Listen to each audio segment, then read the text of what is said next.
All right. Hey, Karl Tucker here, psychiatric nurse practitioner, owner of Ascent Mental Health. My good friend Chris. Uh, I have a vague idea what we're going to talk about today, but I'm going to let Chris kind of give us a little outline and introduce himself a little if he wants to. Well, I want to talk about something in our culture we don't talk about in our culture. Okay. Um, it's just not widely recognized, and I was introduced to it probably in the late '80s, and so it's kind of it's still mysterious. We're not naming it yet, and that sort of thing. So kind of like to dive into. You and I know what it's about. I want to talk about how, first of all, how we became alerted to it. Mm. And then I'd like to talk about it, just sort of define it clearly and make some sense out of it. And then throughout that, we'll be telling stories about that experience for ourselves and how it showed up in our lives and how it continues to show up in our lives and how we continue to fail at this. And how wondrous it is when we actually do it the better way. Yeah. And then I'm not sure what to do after that, but I think we ought to get that laid down. Um, and so maybe the starting place for me would be, I'd be curious how you introduce the idea to somebody, more than wanting to talk about kind of some of those experiences myself. I've tried a variety over the years, Yeah. and it's helpful when there's an actual person here and I can pick up on all the cues that they're giving off to Yeah. see whether that's landing or not. Gotcha. So, this gets taught in multiple different ways, and it's really just jargon, but some of the jargon I'm used to is this idea of a way of being. Yeah, that's the philosophical term. Right. It's in philosophy, they're talking about ontology. Mm. That's addressing our way of being. And what that means is we're talking about how we stand in relationship with another human being, Right. one or more. Right. And the phrase that I've always liked, I think it's a very central phrase to this topic, is there something deeper than behavior? Oh yeah, That's a yeah. phrase that I think is pretty central. That's always helped me. And then I usually give a couple examples. Uh, have you ever had somebody yell at you, but you knew they loved you? Well, that's interesting because I do it the opposite way. Well, and I have another example. Yeah, Have you I ever had like that. somebody apologize Yep. and you knew they didn't mean it? Yeah. Right? And that's that concept of almost every action can be done in at least two different ways.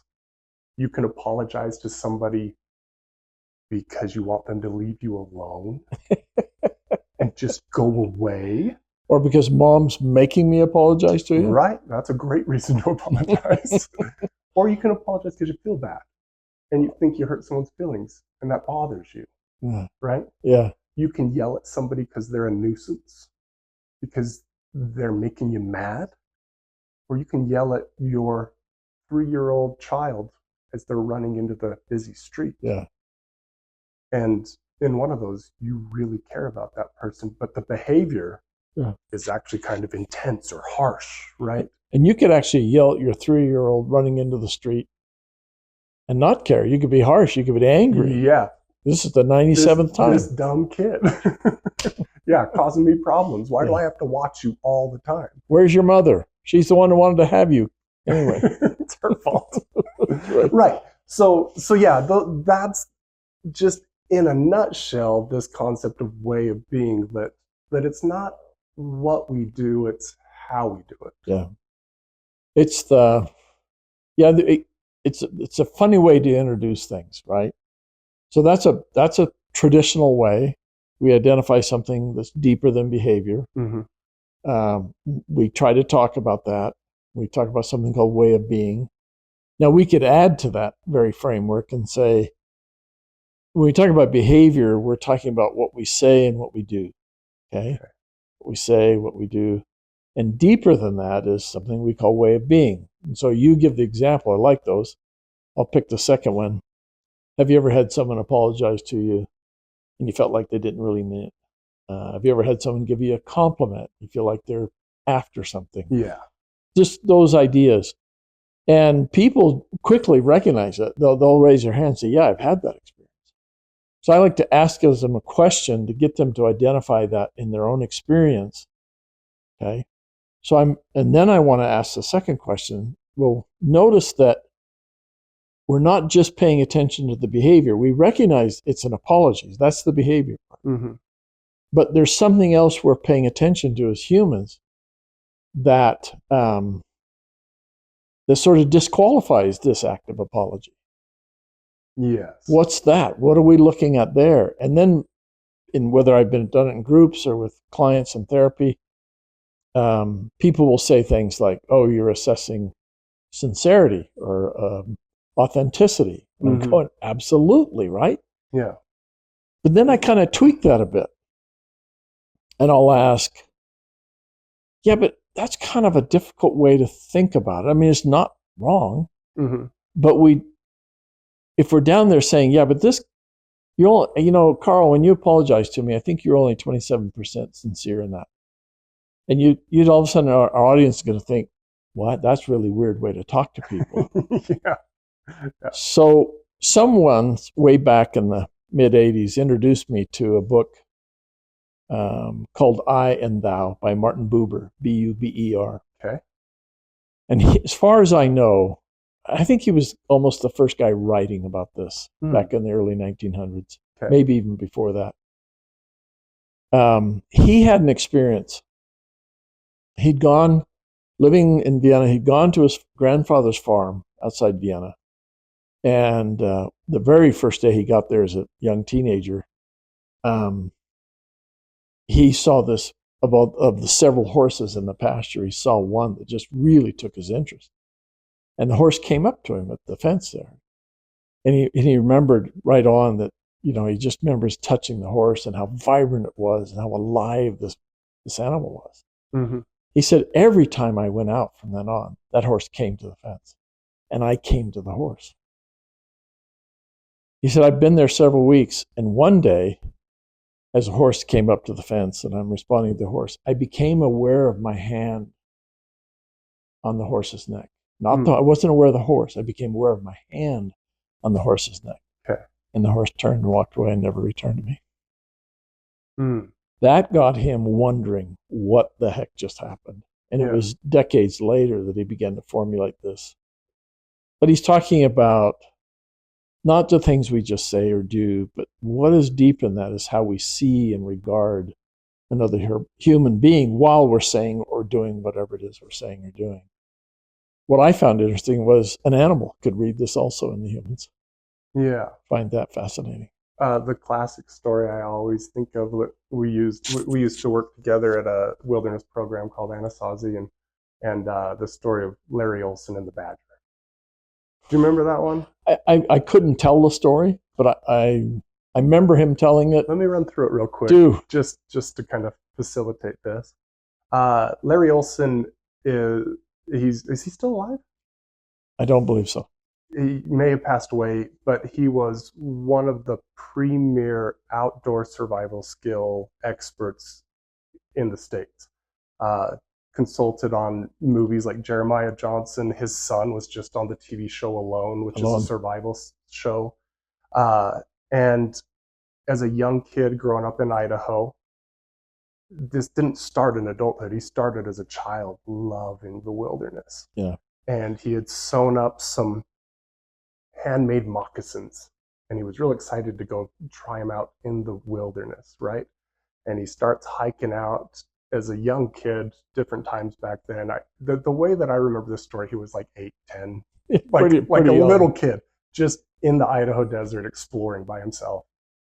And the moccasins start to come apart on him, and his feet start to get a little chapped and red, and they're hurting, and he lays down frustrated. And over this little mound between the sagebrush, he hears some noise. And he rolls over and he peeks over and he sees a badger. And for people that don't know, they're a ferocious animal. I've seen videos of badgers chasing off small bears. And the bear's like, I'm 10 times your size and I just don't want anything to do with you. Yeah. You are scary. Yeah. So peeks his head over. There's a badger. And it's really like almost could touch it. Like it's close. But he's so enthralled with just being this close to an animal and seeing it do its thing that the fact that it's a badger like just leaves his mind. But it's dangerous. That's a very dangerous animal, right? And this badger is digging a hole. And as he digs the hole, he's trying to pull a round rock out. And as he scoots up the hole, the body falls over the dirt mound he's collected, and he props up, and the rock keeps running back into the badger hole that he's digging. Yeah. And so Larry just watches this play out for kind of a long time, like several minutes, right? And the whole time he's just thrilled. And then the badger gets the rock out, and it snorts, and it turns, and it looks right in his face. And he's this close to an animal that bears are afraid of. Yeah, that's right. And all of a sudden, this little 8 or 10-year-old boy goes, I've made a very bad mistake here. Rookie error. Yeah. And the badger looks at him, and it snorts, and it runs back into the hole and starts digging some more and just goes about its business. And the question is, why didn't that badger tear Larry's face off? Yeah, it's a great question. I'm very wary of badgers and rattlesnakes and those things that can hurt me. And I know I go on alert when I'm around them. Yeah. And somehow Larry, I don't think he went on alert in a fearful way Right. when he's with the badger. Yeah. And the badger can tell. Yeah, and that's the some thing. Sense of that. If a badger can do that, yeah. If this horse could notice that you're not noticing me, you're not seeing me. Yeah. If the horse noticed You're not receiving me. Right. And the badger could look at this, the meanest animal on earth, could look at him and go, no problem here. We're fine. Yeah. I am the meanest animal on earth, but the snort sort of conveys that. Yeah. Yeah. But this mean animal goes, I can read you. You're not a threat to me, and I don't need to be aggressive, even though close proximity. Yeah. Right? And if animals can do it, can humans? Yeah, I think we can. You know? I think we can. So that's a very traditional way for us to introduce the idea to people. Yeah. And but not everybody gets that. I mean, there may be some literally now watching this going, what in the world are they talking about? Yeah. So here's a simple example. And then I want to come at it in a different way. Okay. Years ago, 10, 15 years ago, I'm working for Arbinger. I'm flying all over. On this day, I'm leaving Phoenix and I'm flying to Atlanta. I'm going through Charlotte and one of the Carolinas and then down to Atlanta. So I got a connecting flight. And I think I'm there early to the airport in Phoenix, Sky Harbor, and I'm not. Because it's January 2nd and there'd just been a college football bowl game the day before, the Fiesta Bowl game. And the fans for both teams are in the airport and it's mobbed. Yeah. And so they have several places you go through security. I think there's 6. Mm-hmm. And the one I'm in, I've got 90 people in front of me. And I've got a half an hour to get to my plane. And it's going to be gone. So I'm telling people, I have a flight at 7:10. I'm going to miss it. Can I go ahead? Can I go ahead? Can I go ahead? I get past 87 people. Wow. And now there's 3 people in front of me. And I tell a woman that, and she says, well, my flight's at 7:10 also. I take that as, well, you're not going around me, buddy. Yeah. We show our boarding passes. We get into security. She ends up in the same line at the scanning machine. And I'm thinking, well, look, if she knows that, she's going to hurry. But what I find is she puts those gray bins out. Yeah. She's wearing a lot of metal.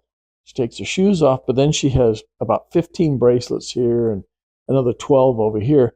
And I think, okay, let's just get those off. She's taking them off one at a time and putting them in the bin. Slowly. And then I noticed that she's got a big metal belt. She has some ankle bracelets, anklets, I don't know what you call them, Mm-hmm. big earrings. Yeah. This woman really likes metal. But when she's taken off one at a time, I just wanted to put her on the conveyor belt and have her go through the machine. I thought that would be faster. Yeah. Yeah. So my question to you would be, so what is she to me in that moment? An obstacle. She's in my way. She's a problem. She's a difficulty. She's an obstruction. Yeah. And you could get into other kinds of things like she's a blank woman. She's a da-da-da-da. We could And have she's some. not being very considerate of the fact that you're in a hurry. Maybe she's not worried about it, but you're stressed. Notice me, please. Yeah. Right. And I did a lot of pacing there. Mm-hmm. I got my things done really quick, and then I stood there impatiently. Yeah. And she did what she did. Well, we got through. I grabbed my stuff and I raced down to my gate, and I just closed the door. Oh, agony. I missed my flight. Yeah. And she comes in, and she was on the same flight. Yeah. And now I'm unhappy that I've missed my flight, but I'm happy that she's missed hers. Okay. Does that make sense? Yeah. Yeah.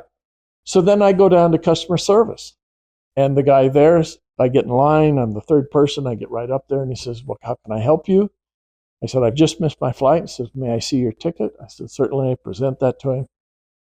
Typey type, clackety clackety clack. And he says, "Did you make this reservation yourself?" I said, "No, we have a company that does it for us." And he said, "Well, that's interesting, because if you can leave 3 hours from now, I have a direct flight to Atlanta that I should get you in a half hour earlier than this connecting flight." For the win.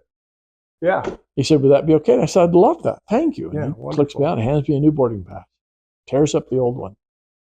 As I leave that line, I notice she's back 15 people still coming up to the line. And I'm hoping at that moment that I got the last seat on that direct flight. Oh, you're still mad. I'm still mad. Yeah. She's just getting what she deserves, I think. Yeah. Yeah. She has it coming because. So you said a word there, obstacle, and I gave some others. And so it might help our listeners to begin to talk more explicitly about this. One way to think about the way of being in a simple way, not calculating sincerity, not trying to measure how much authenticity is there, but just a general sense.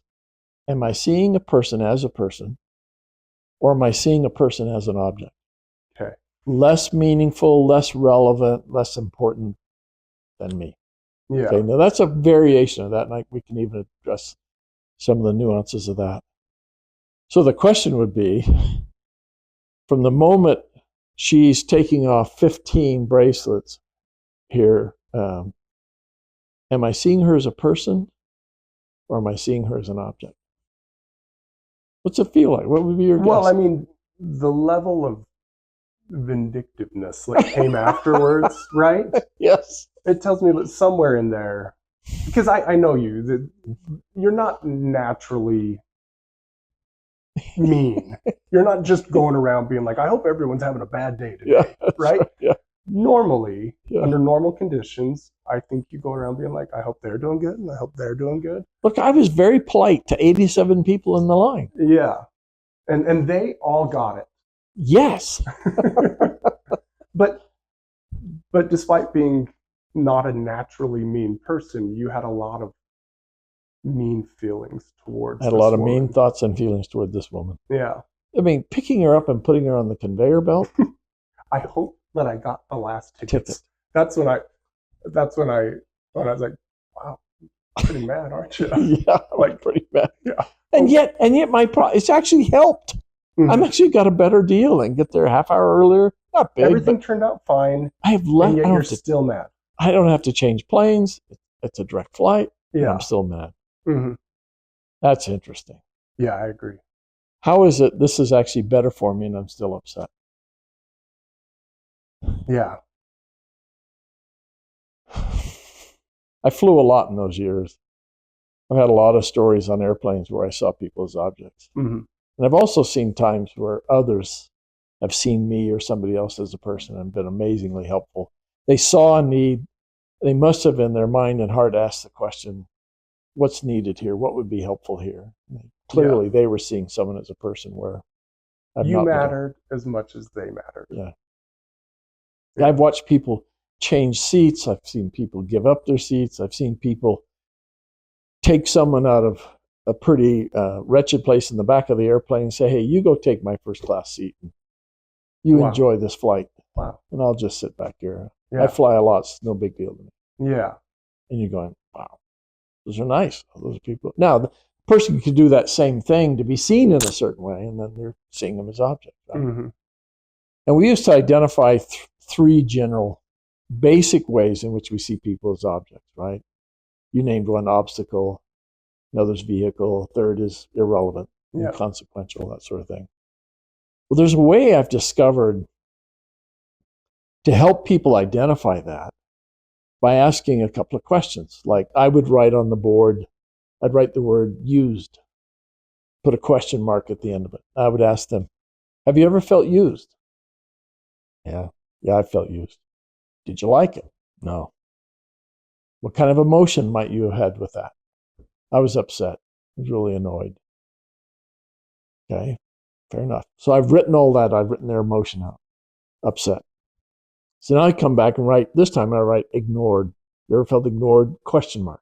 Mm-hmm. Have you ever felt ignored? Yes. Did you like it? No.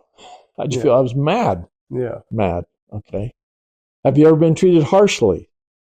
Question mark. Yes. Did you like that? No. Okay. What'd you feel? I was pretty upset. Okay. So notice that these correlate. Being used correlates with being seen as a vehicle. Being ignored correlates with being seen as an irrelevancy. Mm-hmm. And being treated harshly is perhaps could be being seen as an obstacle. You're in their way. You're frustrating them. And so they've responded poorly. What's interesting is that people rapidly and readily can identify with that. Yeah. They can identify when they're being seen as an object. Mm-hmm. So what do you imagine the next question is? Can you identify when you're seeing others? Yeah. And you walk them through that. What's fascinating about that for me, we probably ought to write this down. Should we do Can we do that? Yeah, let me grab this for you. So let me write down those three questions again. Have you ever felt used? And they say yes, and they were upset. Okay, have you ever felt ignored? Thank you. And they're mad. Have you ever been treated harshly? Question mark, right? Upset, really upset. Mm-hmm. So this is when I'm, for example, when I'm being seen, when I'm being regarded as an object. Yeah. Whoops, that's supposed to be an S. As an object. Okay. And we identify those three general ways. Vehicle, irrelevancy, sorry about the abbreviations, obstacle. Okay. And so here I can recognize when it's being done to me. Mm-hmm. Okay. And then we ask the question, how about when I'm seeing someone else in this way? Right. How about when I see someone else as an object, right? Yeah. Well, if I'm seeing someone as a vehicle, I'm sitting watching a game, Premier League soccer game or something, and I want another drink, I've run out, mm-hmm. but I don't want to have to get up and miss out on the game or anything. So I notice my 6-year-old is over here playing. So I say, hey, run, get me a drink. Yeah. And they go do it. Yeah. Am I upset? No.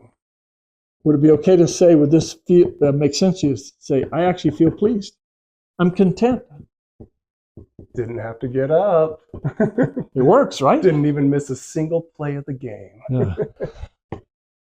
So notice when it's being done to me, I'm upset. But when I use somebody else and they do what I want, I'm not upset. You're even like, hey, that worked well. That works hard.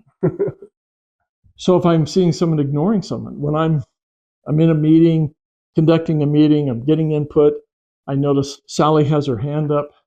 And I only later in the meeting or after the meeting, I remember, I never got to her. Well, when I'm ignoring her in the meeting, what emotion do I have? I mean, if you ignore her, you have to have a conversation where you make her worthy of being ignored in your mind. Well, yeah. No, well, look, it's some. Yeah, what do you This think? one's tricky. Yeah, tell me about it. So sometimes I ignore people because they're a pest, Yeah. but that's an obstacle, right? Mm-hmm. But what about when I just forgot to get back to her? It's just that. You go, I didn't mean to, it's okay. I might say that to myself, right? Okay. But how do you think Sally feels? Unseen. Unseen And upset, mad, right? Yeah. Maybe mad, Yeah. but little demeaned, denigrated. My heavens, what, my comments don't matter? Yeah. You only talk to the men in the group, Chris? Come on, what's your deal? Mm-hmm. So to me, it's interesting that if they're a pest, then I'm gonna drop down to obstacle. But Yeah. but if I'm really just ignoring somebody, they're so inconsequential. It's almost like I can't even stir up an emotion for you. Yeah. So this is kind of a no. Yeah. Which is, in some ways, I mean, if you talk about ways to be objectified, to be told that you don't matter enough for me to notice. Yeah. Yeah. That's a tough one. That's a tough one. Now, if I see somebody as an obstacle, a pest, then my ignoring is, Yeah. I'm upset. I'm annoyed at them. Yeah. I'm so Yeah. sick and tired of your tawdry ideas in my meeting. Yeah. I'm not, no. Stop no. wasting everyone's time, please. Yeah. So Yeah. here I'm upset. Yeah, and you're right. That is more of an obstacle, right? Yeah. Now, I've added a fourth one over the years. Okay. I don't know if you've ever thought about this one. Yeah, I'm excited. I actually don't think I have. Oh, the project. Ever been seen as a project? Oh my gosh. There was a kid that I went to church with, and he was the nicest kid in the world, Elders Quorum president. And actually, and he would be really nice to me, but I felt like he doesn't actually like me. Oh, He just thinks you should be nice to everyone. Can I share a better story? yeah. This is actually you get those things you do when you're little and you feel bad about it for years, like really bad. Yeah. There's a kid in my elementary school, Tommy Zane, and he didn't fit in. His clothes were old and dirty, and his hair was always kind of messed up. A And little oily. yeah, Not, it wasn't the cleanest, right? Hasn't had a haircut for 7.5 months. Yeah. And he was nerdy, and when you talked to him, he just didn't seem to be able to navigate socially very well. And everyone picked on him. Mm-hmm. And that made me sad. I didn't like that. I don't know. What's funny is I saw him as a person. And so I would, after school, I'd find him, and we kind of had the same path home, and I would walk part of the way home from school with him. Chatting with him while you go? Yeah, and what I found is one-on-one, he actually could converse pretty well, and he was like nice to talk to. You know what I mean? Yeah. Well, this happened a few days, maybe a week, and one day Tommy goes, "Hey man, do you want to come over and hang out? Do you want, like, we talk after school and every single day. Do you want to come hang out?" And I was like, "Oh, I don't want to hang out with Tommy Zane." Right? Something just. Yeah. Like, I didn't mind being nice to him while I was walking home, but I didn't want to hang out with him. I didn't want to be friends with Did you him. tell him about the 500 milk cows you had to go take care of right now?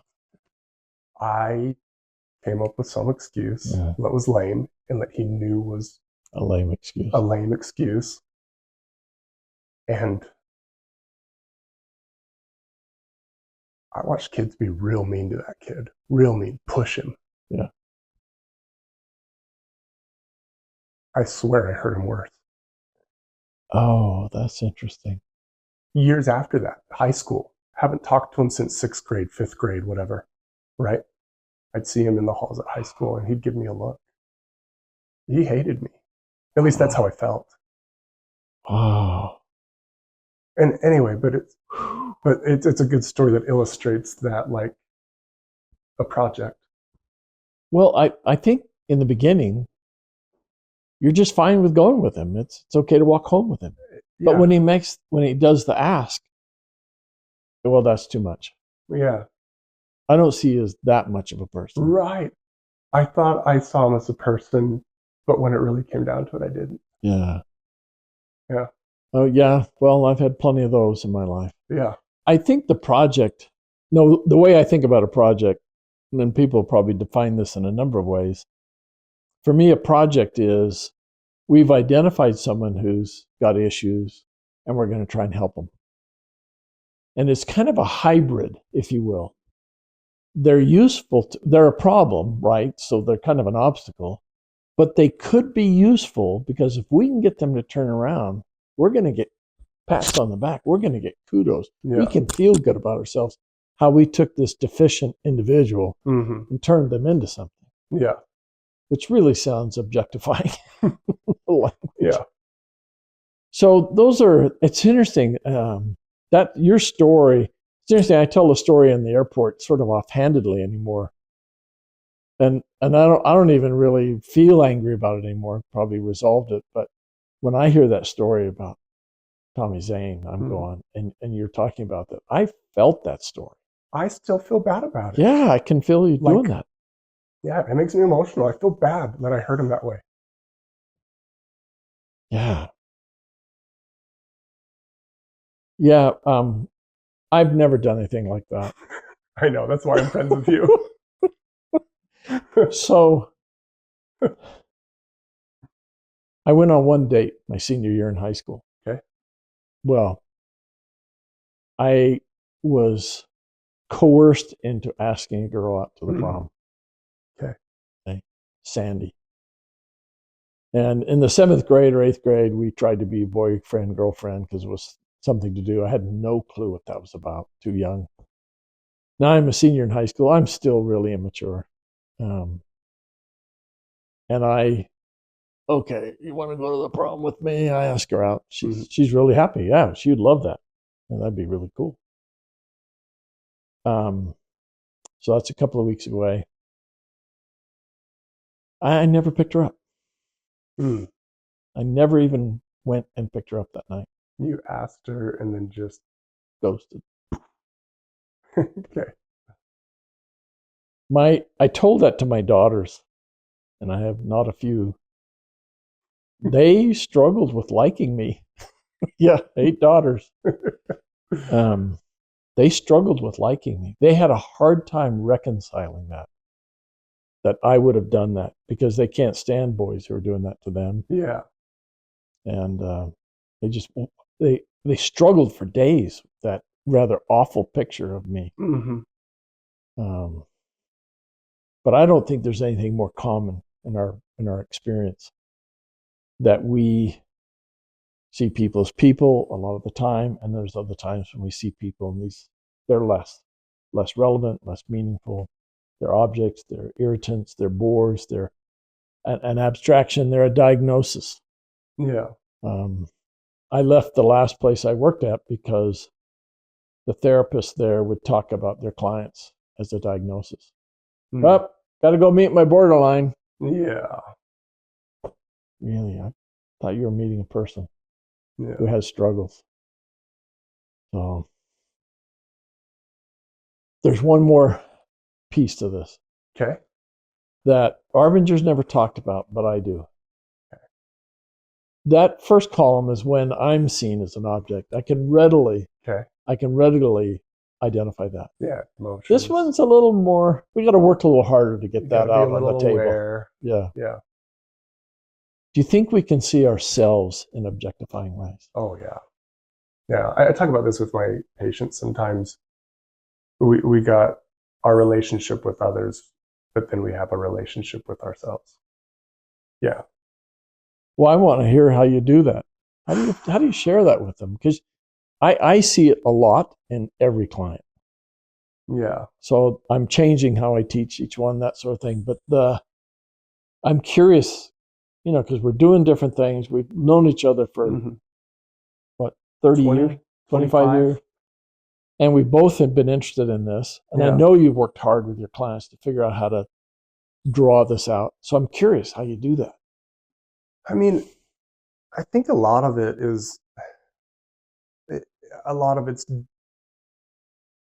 just getting them to be curious about it and pay attention to it. Because that's the thing. Obviously, like, we think of ourselves in a way, right? We think, Yeah. right? And, but I think it's not something that I think it's one of those things that's easy to, like, never consider or only lightly consider ever. And so I really just want them to pay attention. When this happens and you have this emotion, what's the story that's happening in your brain? What are your thoughts? What's this What are you conversation? saying to yourself, about why it happened, about this, about that? Oh, I like that. Yeah. So a lot of it's just noticing the story we're telling ourselves. Well, I want to add a piece here because whenever we start to talk about, can I see myself in objectifying ways? I want to do that carefully. And how do we see ourselves? One of the starting places for me about being human is who we are as humans are beings in relationship. Yeah. So if I were to ask you questions like, Karl, where'd you get your body, your physical body? Did you make it? No, I came from my parents. Your parents. Yeah. Where'd you learn to speak English? Parents, people, family. So where'd you Exposure. learn the syntax, the grammar, the vocabulary, the tones? You learn that in Intuitively. relationship, right? Yeah. Had you been somehow test tube born on an island with no human contact whatsoever, and now you're this age, and I come on the island, while you'd be a living organism, a biological organism, you wouldn't be a human. This is actually a really sad thing, but there's documented cases of this with extreme abuse where kids are isolated. Yeah. If you don't get exposed to language by a Yeah. certain age, Your not brain, only do you not have language, but you can never learn it. they cannot That acquire. part of your brain goes off and you just never can learn language. Yeah. The babies raised by wolves and found by people later Yeah.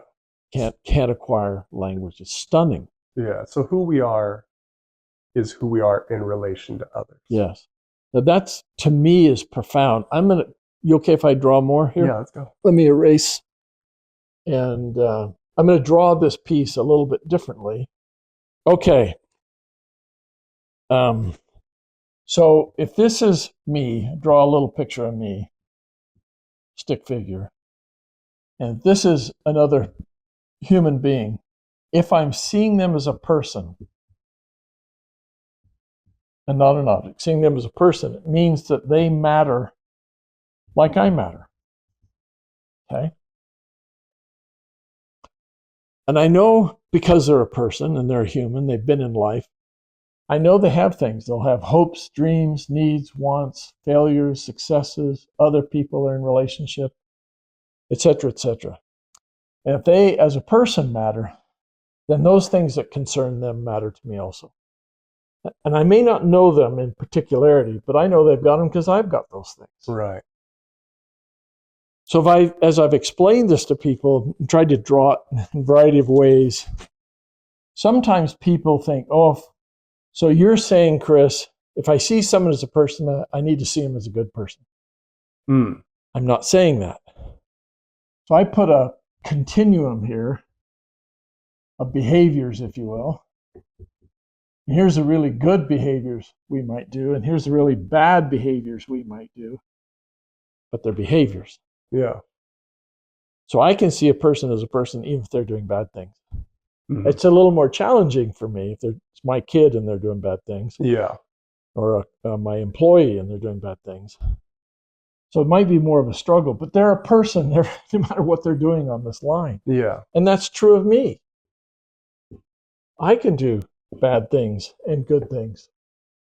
Okay. But when I'm seeing someone as a person and I do a bad thing, I go, hey, that was a bad thing. I'm sorry. That was really unkind. You can own it. I can own it. I can move on. Yeah. But I don't live here. Okay. There are times when I'm talking about objectifying myself, I go down here. Still me, but now I'm in the world in a different way. And here I think I matter less. Yeah. And some other ugly times, I go up here and I think I matter more than others. Yeah.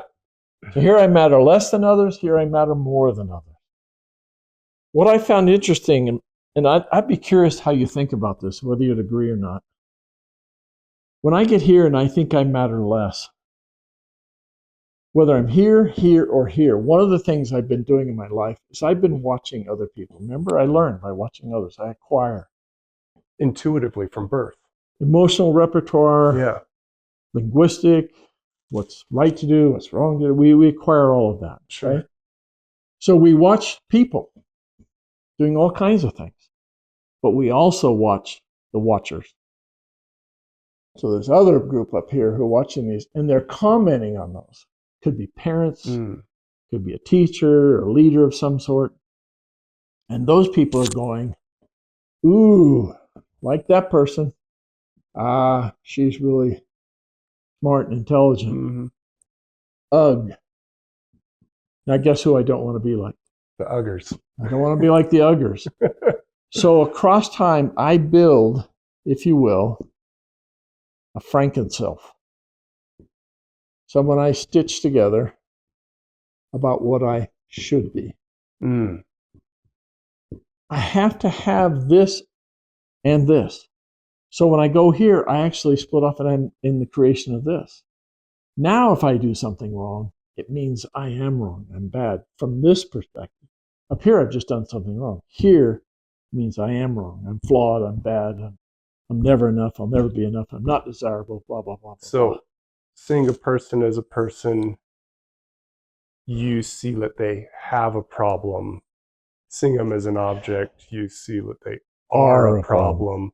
But we can also do this with ourselves. Same thing with ourselves. I make a mistake. I made a mistake. I have a problem. But if I see myself as an object, when I make a mistake, I am a problem. I am a failure. Now you have proof that you're flawed. Yeah. So we talked earlier today, and you said something that I latched onto right away. You had a couple come into therapy recently. Yeah. With a son in the mid-teens struggling. Mm-hmm. Can you walk through that again? Because I think it's really germane to this point. Yeah. To me, one of the things that this concept has been helpful with, maybe I got a bad memory. I don't know what it is. But if you tell me in order to be happy, I need to do this, and if this happens, then go to step 32 and then back to step 16. I'm lost already. Yeah, like it's just, so I really like really simple principles that if I can just do this one thing, everything else is going to go better, right? Yeah. So this couple struggling with their teenage son, we don't even talk about what he's doing or what they should do. We just talk about, do you see him as a person, right?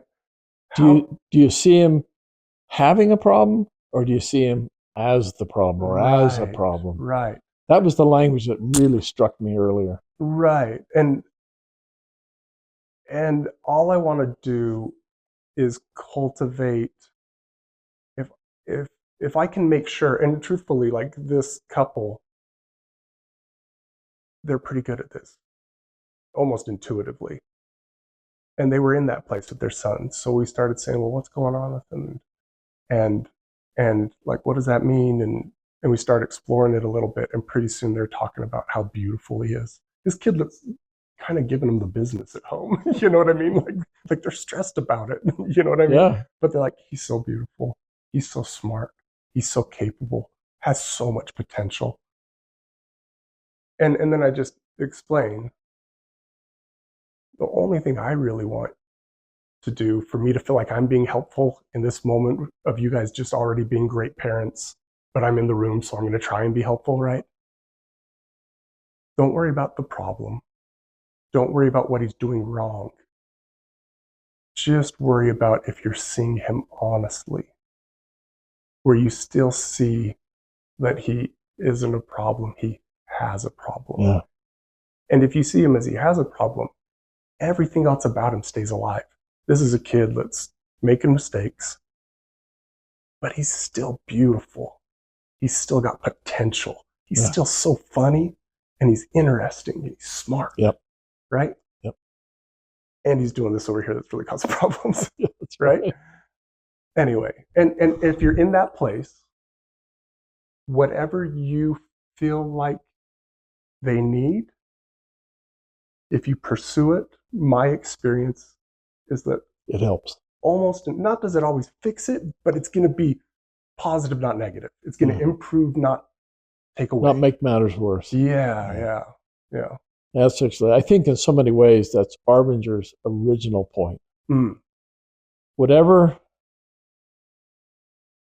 we're going to do in a corporation, some reorganization, change of this, change of that, change of assignments, we're going to do a different style of this, we're going to work on processes, we're going to blah, blah, whatever those changes are, elevate people, hire people, fire people, in homes, get along, make relationships. Whatever it is we undertake to do, it'll all be made better if we see people as people. Yeah. And it'll all be made worse if we see them as objects. When I was working at Anasazi, they would put us out there in the middle of the Arizona desert, and we'd have a distance to cover to get to a final destination. Yeah. And we had to navigate it with compass maps. Topo maps. Yeah, right. But one of the things I learned navigating at large scale in the wilderness is if I could get oriented once, and then I could pick a point in the far distance. Oh, yeah. And I could go right on the horizon there, that peak. We're headed that direction. The rest of the day was easy to navigate because I could center on that point in the horizon. Yeah. And to me, seeing people as people centers me on that point in the horizon. Yeah. And I just got to head towards that, and everything gets easier. Not what's the right thing to say? Why can't I help them? Why won't they listen? No. See them as a person and then move forward. So I shared a story with you once earlier where along those ideas, clients who are older now, they're in their 60s, they have had some things happen in their area that have been troubling to them. They wish they had not gone in this way. While sharing that with a house guest, the house guest seemed indifferent. Like she didn't want to be bothered with whatever the lady of the house was talking about. Why are you letting that bother you? Yeah. It's not that big and deal. The lady of the house was hurt by that. That was her language. She said, I was really hurt by that. Yeah. And in that, they were, they wanted to kind of discuss that and think about. And then she said the house guest's daughter was somebody I just connected with. It was fun. It was easy. But the mom was, I couldn't believe it. It was hard to talk to her and all that. And she was really focused on the issue that had happened in their area that this woman seemed so indifferent to. And we'd talked previously, about a month ago, we talked about the same issue. And it's one that concerns them. Mm-hmm. And I remember pausing and saying to the mother, I want to ask you a question. She said, oh, what's that? What question do you think I might be wanting to ask you right now? And she just was stopped. And she really started to think intently. Come on, I've worked with Chris for a while. What's he going to be asking here? And she couldn't just pinpoint it. Yeah. But it's back to this thing we just said. I said, look, that the issue in your neighborhood, that's not really, it's an issue, but it's not the issue for me. The issue for me is if someone disagrees with me, can I still see them as a person? Yeah. Because if I see them as a person, we can have dialogue. We can disagree. We can do it civilly. But if I see you as an object, there's no discussion. Yeah. Or I yell at you, get angry at you, or there's no discussion whatsoever. It's like these extremes. And I'll go off thinking how stupid and idiotic you are, how thick-witted and dull you are. But there won't be a reaching out. There won't be any curiosity anymore. So it's not there.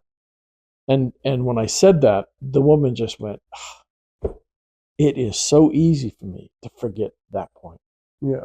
Yes, there's issues. Yes, they matter. But while I'm pursuing the issue, what really matters is, can I see that person as a person, no matter how they respond? Yeah. And they may respond in a way that we don't get anywhere on the issue. But still, well, even if we're arguing, can I still see them as a person? I think it's a fun example to maybe sit on for a second. Okay. So let's go back to this moment. I'm worried about this thing, and you go, why? Look, I get curious. No. You go, why? Why? Yeah, would you why? be worried about that? Oh, come on. That's not that. There's more important things. Come on, we don't even worry about stuff like that. Right. And in the example you shared, it sounds like this woman. The way you shared it, and tell me if this is the way you read it. She has this private moment. This private, like, what do you mean, why? Yeah. What do you mean I shouldn't be concerned about this? But it sounds like she just kind of swallowed that. Like she just was like, you hurt my feelings. That was rude. Now, here's what I'm curious about. If you try and put yourself in the shoes of this guest that was kind of like whatever, right? That's not that big a deal to me. I don't think about that very much, right? Do you think she was trying to be offensive? That's a good question. You know? But even if she is, right? Okay, we can go to that second then. Stay with this. Yeah. So my impulse is not necessarily right. That's just not how I experienced the story you told. And so now your friend, your client is bugged, and she is now telling a story about this. Yeah. About this guest. Pretty rude. Why would she say that? What is wrong with her? Did she have no tact? Yeah. She's just oblivious, right? And all of this starts to happen. Well, if she could have stayed seeing her as a person, how does her internal experience change in that moment? That's brilliant. That's brilliant. How, if I can stay with seeing my house guest as a person. So you be the client, and now I'm the one that's being unaware and is not really valuing the things that you value, or even acknowledging that it's important to you. And I go, I don't care about that. Who cares? But you stay seeing me as a person. Yeah.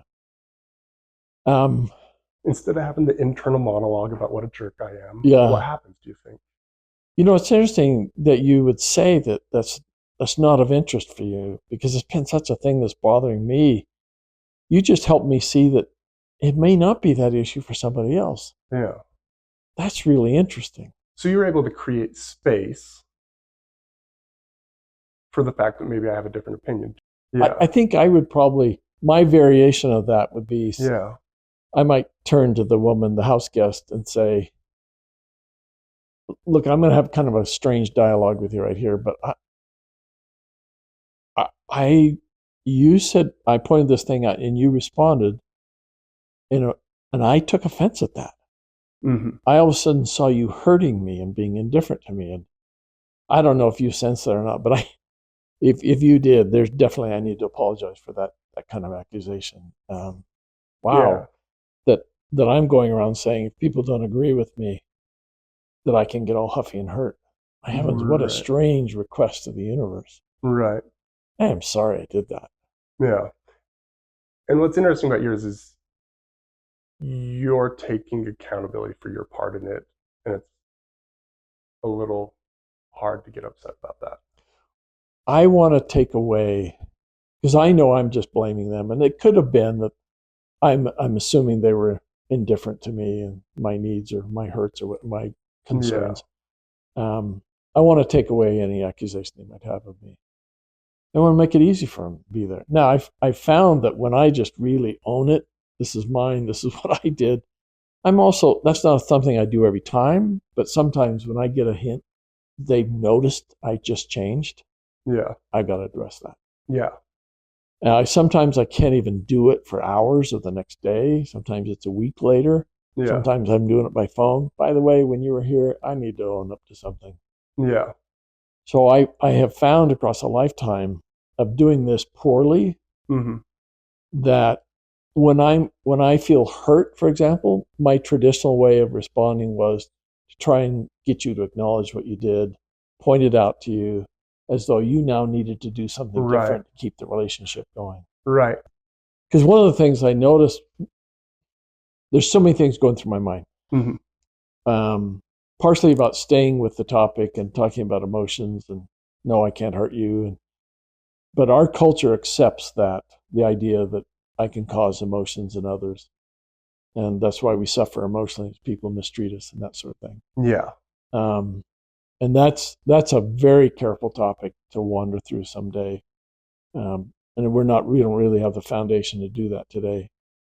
But I heard in there a way of saying, I might be clumsy and I may not do this well, but I think as humans, we could be okay with you saying it wrong the first time and trying Mm-hmm. again and trying again, and as opposed to always having to say it right. Right. Which just, my heavens, I've lived long enough to know that doesn't work. Yeah. Yeah. I have to be okay with people being clumsy, being that sort of thing. I remember years ago watching a movie called Shadowlands, which was a story about, it was kind of a biography, a biopic about C.S. Lewis. Mm-hmm. And he meets a woman from the United States by the name of Joy Gresham. And later in the movie, she divorces her husband and is in America, as a part to escape. She asks him to marry her so that she can stay in the United Kingdom. Yeah. And he does, this platonic relationship, and ends up falling in love with her, especially when she gets cancer. But she's a spunky American compared to those, I think it's probably my point of view, but the staid British professors and faculty at whatever university he was at. Mm-hmm. And they're at a faculty sort of a get together some night, and one of the male professors makes a comment. And Joy Gresham's question to him is, are you trying to offend me, or are you just stupid? Yeah. And that stuck with me, obviously, Mm-hmm. because it was a way of paying attention. See, I think you can say that and see him as a person. Yeah. It's a way of paying attention. They just said something crass or misogynistic or sexist or racist, Offensive. Yeah. offensive, and we can say something. We don't just have to go quiet. Mm-hmm. So I remember watching that movie decades ago and going, important point here. Yeah. Now, I suspect there's ways to do it better, ways to do it more clumsily, but being able to have that conversation when things just go awry in the conversation, to be able to stay in it, Yeah. I'll have a better chance of doing it well if I see you as a person. Yeah, I have found it fascinating when we talk about something deeper than behavior, circling all the way back to the beginning. Yeah. Certain authors are masters at conveying that. Mm-hmm. And often I'll reference novels or movies, the Jane Austen movies, where here you have elite society in London. They're usually not the poor. They have money and they have an estate, and Mm-hmm. there's a guy and a girl and all that kind of stuff. But some of the other characters there, who don't like the girl and doesn't think so-and-so, Mr. Darcy, should be with this woman, they're as polite could be. Yeah. And it's all demeaning. Yes. That is, they can abide Yes. by the etiquette. the social. They can keep the law. I can do the social shoulds. I can smile. I can put my arm around your shoulder. All the while I'm demeaning you. Yeah. I can do it with a kind tone to my voice. Yeah. So it's not that this always comes out harshly. Some of the harshest things ever said to me have been said softly. Yeah. With a gentle voice. Yeah. And I think one of the mistakes that people make is they go, "Oh, so I'm just supposed to be a doormat the rest of my life?" Yes, yes. So I see people as people and they just gonna walk all over me. So if a client says that to you, how do you respond? How do you guide them through that? Well, I kind of think of and I don't know if I remember this story really well. Take it from me because it's one of your stories. Oh, my. Or maybe even your wife's. My wife's. I remember you guys were talking about someone that you knew really well, and they had their first child, and the child was a handful, and everywhere they would go, the child would like run all over the furniture and like destroy the property, yes, and and they were just uncontrollable, right? Yeah, my daughters were afraid of this kid when they come over. They all run and disappear. Yeah, yeah. And as a new parent, this person that you knew was really struggling with this because in the beginning they didn't struggle. So he and his wife would come over with this. In fact, the child was born a week different than a baby we had, so we liked getting together. We'd known him for some time, and but his kid would just get into things, and like he had no boundaries whatsoever. He'd just go do whatever he wanted. And if my child had something he wanted, he'd just go take it, and shove him aside. Yeah, and I kind of wanted to throttle that little kid. I thought about. He was hard to be around. I was ready to teach him a thing or two. Yeah. And my wife Debbie would constrain that. She'd say, And I remember thinking they leave and I'm going, why can't we do something? And she said, because they can't hear it. I remember mentioning just a little something. And they said, oh, we would never spank our child. We would never, tell them no and that sort of thing. Correct. We're just going to hold a hard boundary. We're just going to love him. Yeah. And I think, I don't remember, I'd have to go ask my wife, that a year later, I visit every 3 months or something, 4 months. A year later, a year and a half later, the father turned to Debbie and said, we're having a hard time. He's hitting other kids and hurting other kids. And what are we to do? Her question was something like this. Are you raising your son so other parents want him to come play with their child? And that was a question that had him shift how he was thinking about being a parent. Yeah. And literally, with the next time they came, son was very different. Son was very different, increasingly. Mm-hmm. And I remember I asked him, what happened? He said, I went camping with him. Mm. He'd also worked for Anasazi for a while. Yeah. So I took him out. We went camping. He was excited about that. But, I don't know if he was 3 or 4 by now. But he said, I had a talk with him and said, we've kind of let you make all your own decisions and do whatever you wanted to do. But we've now discovered it's right for us not to do that. We're going to have to say no to things and give you better guidance and that sort of thing. And I just want you to know that. I hope you're going to be open to that. He said, Daddy, I'd do anything you tell me. Mm. And it began a new relationship. Yeah. But I remember Debbie having me forbear, which was really hard. Because there was so much evidence that something ought to be done here. Yeah. Well, and that's the thing. The way I remember the story, which I think it's embedded in what you said, is if you have a kid that no one wants to be around, are you seeing them as a person by allowing that to go on? Oh, that's great to bring that right back home. Yes. Great question. What I mean? Yes. And so we think of seeing them as a person as being soft, being a doormat. But sometimes seeing them as a person, here's a weird one. I worked for a residential treatment center for teenage girls, and I'm trying to remember exactly how this went, but there was 16 girls in a house, 3 or 4 staff depending on the shift, right? Yeah. That and all these girls are there because they're having a hard time in life for one reason or another, right?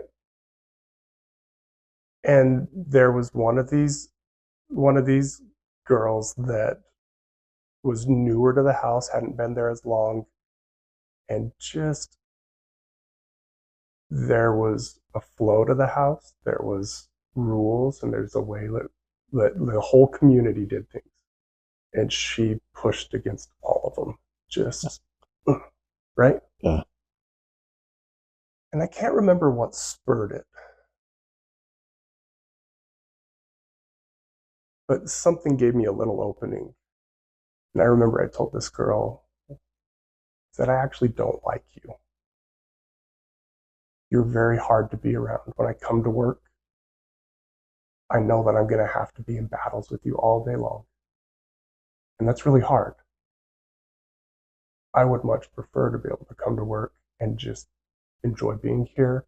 I'd like to enjoy getting to know you, but I don't feel like I ever get to do that. We're dealing with stuff. Because it's all this stuff all the time. But I told her, I said, I don't like you. So is that that's a hard thing. Is that a hard behavior or a soft behavior? That's a hard thing. It changed our relationship. Wow. Just like, wow.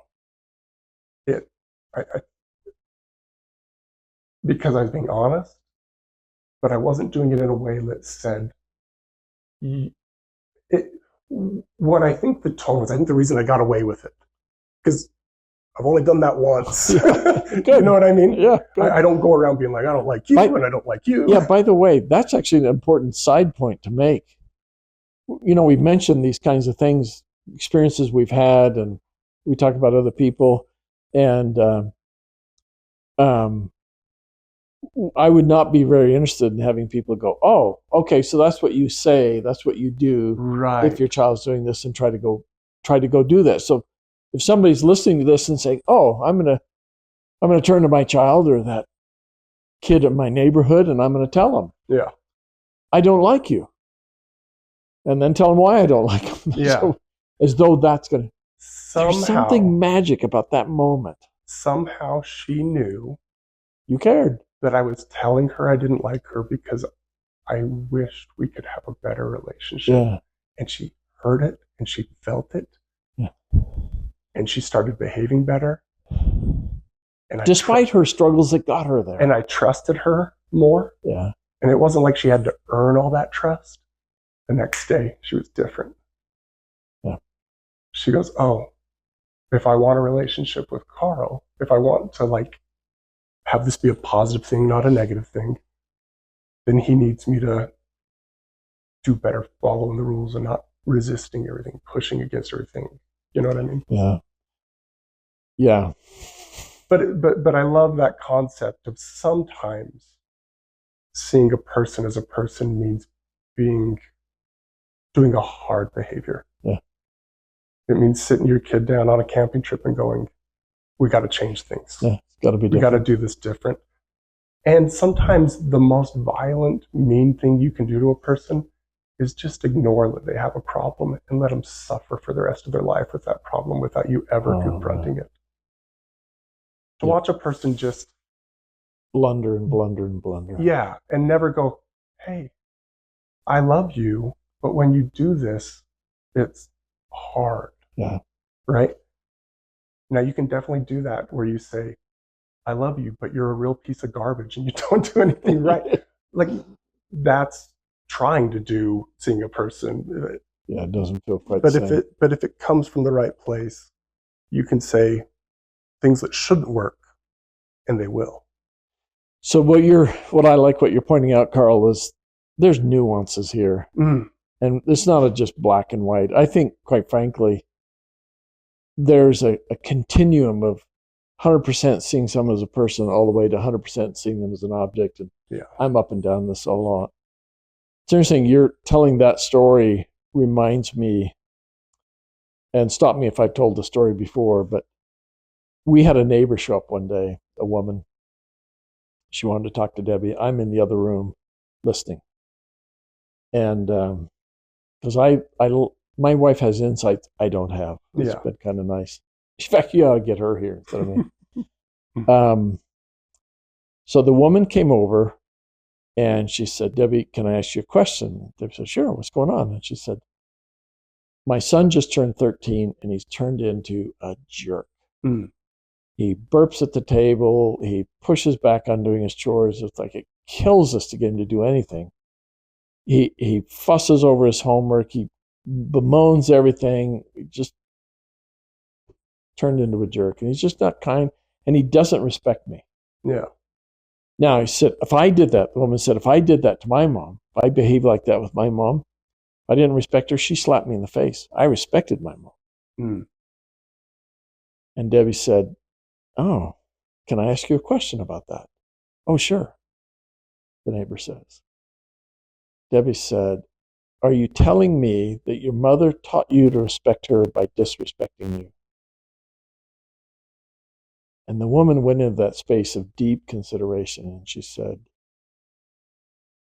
I didn't respect my mom. I resented my mom. Oh. So I won't be slapping my son in the face anymore. Hmm.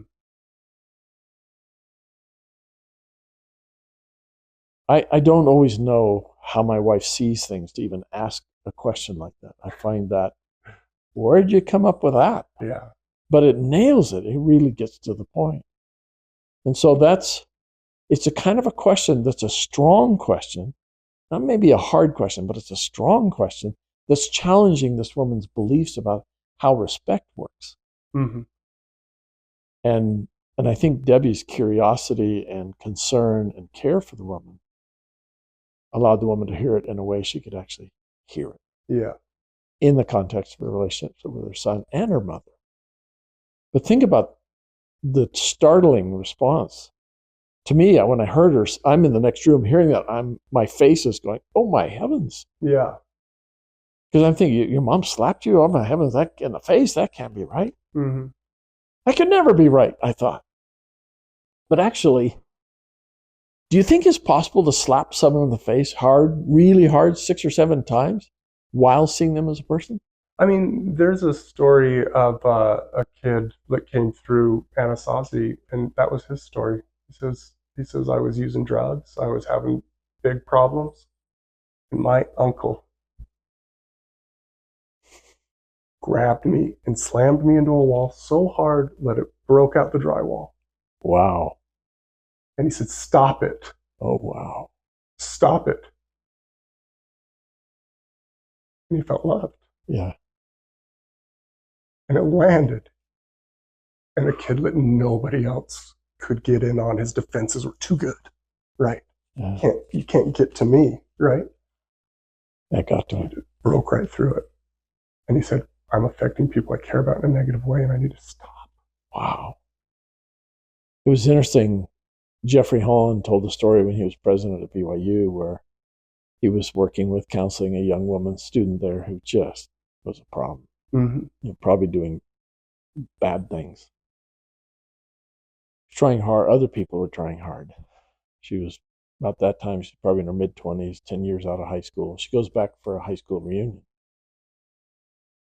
Comes in dressed in clothes that are counter to the clothes everybody else is wearing. Mm-hmm. Really short skirt, cleavage showing and all that kind of stuff.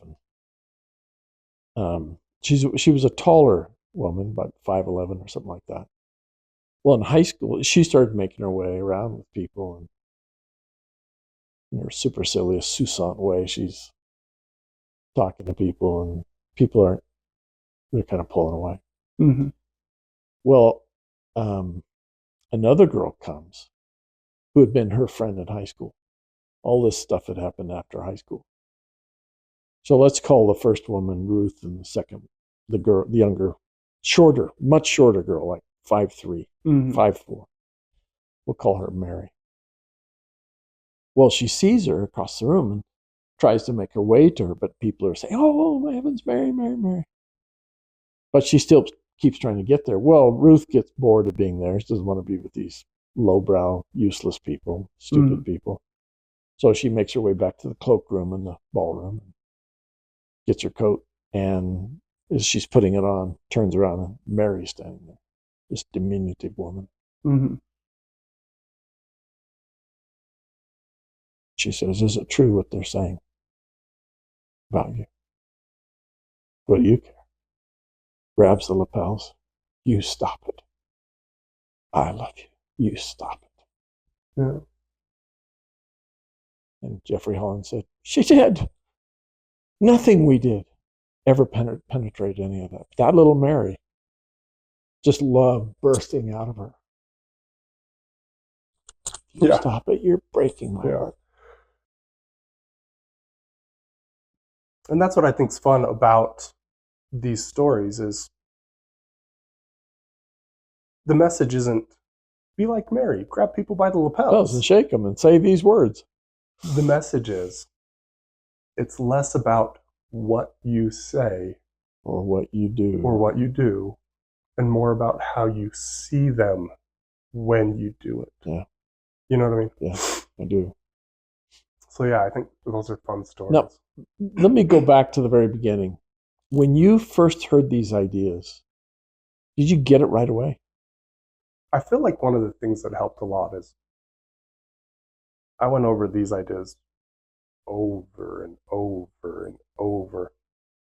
And then I would go out into the wilderness with teenage kids and I'd go practice it. Oh, yeah. Common thing that happened.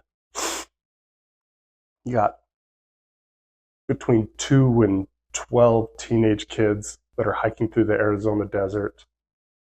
And pretty frequently, one of them's going to be like, "I'm done with this. I'm not hiking. Yep. I'm not taking Boom. another step." They'd sit down. And one thing that I would practice after I had been there for a little while and I had been given these ideas, right, is I'd go, well, let's put it to the test. I'm not going to say a word to this kid until I'm not annoyed with him. You know what I mean? I do.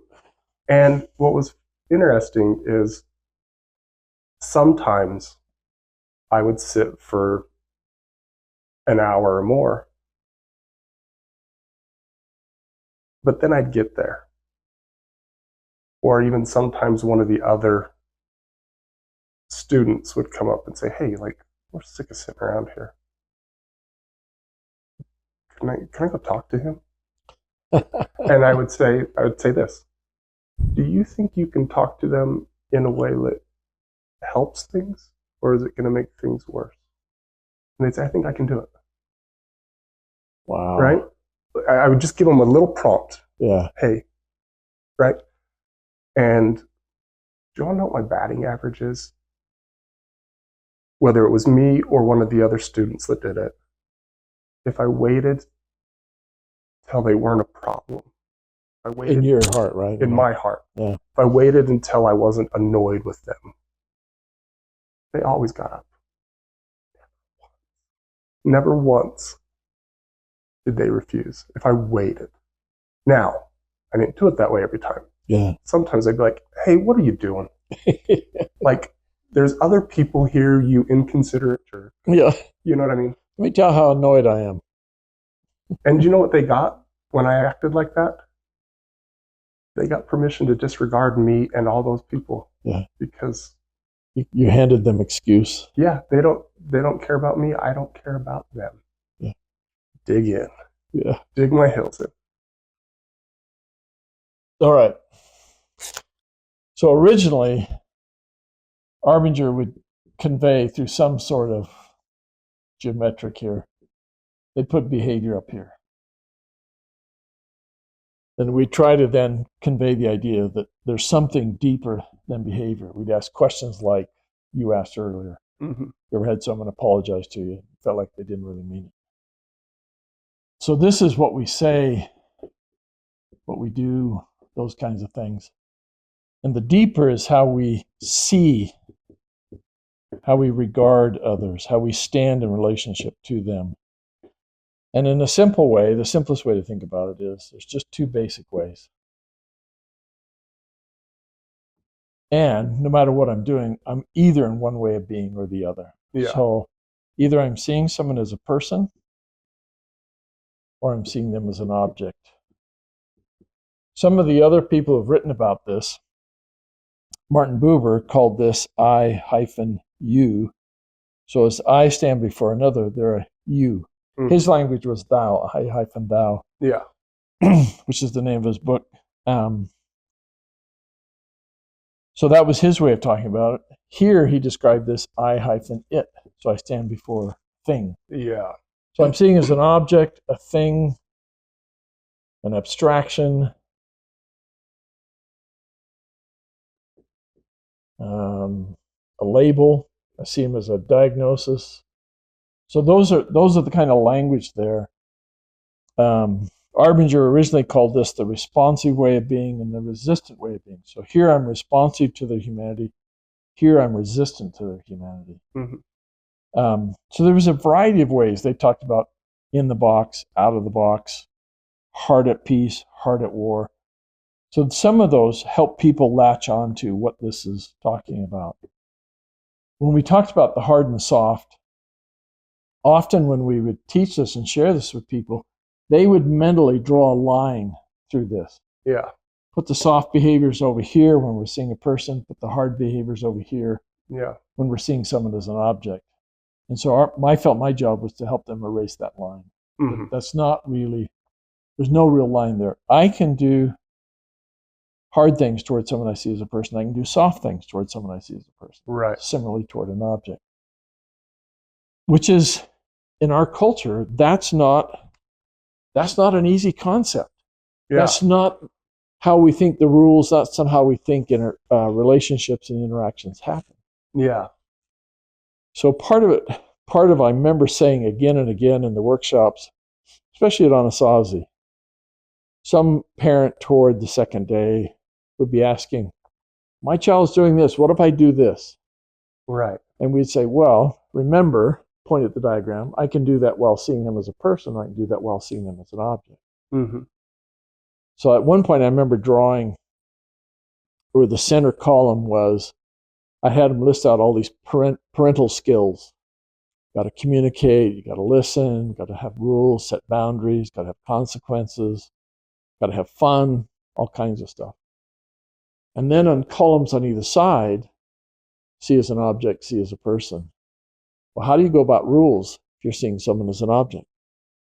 How do you go about rules if you're seeing someone as a person? You just interchange those in there, trying to get them to, again, think through that I can do almost any behavior in either way of being.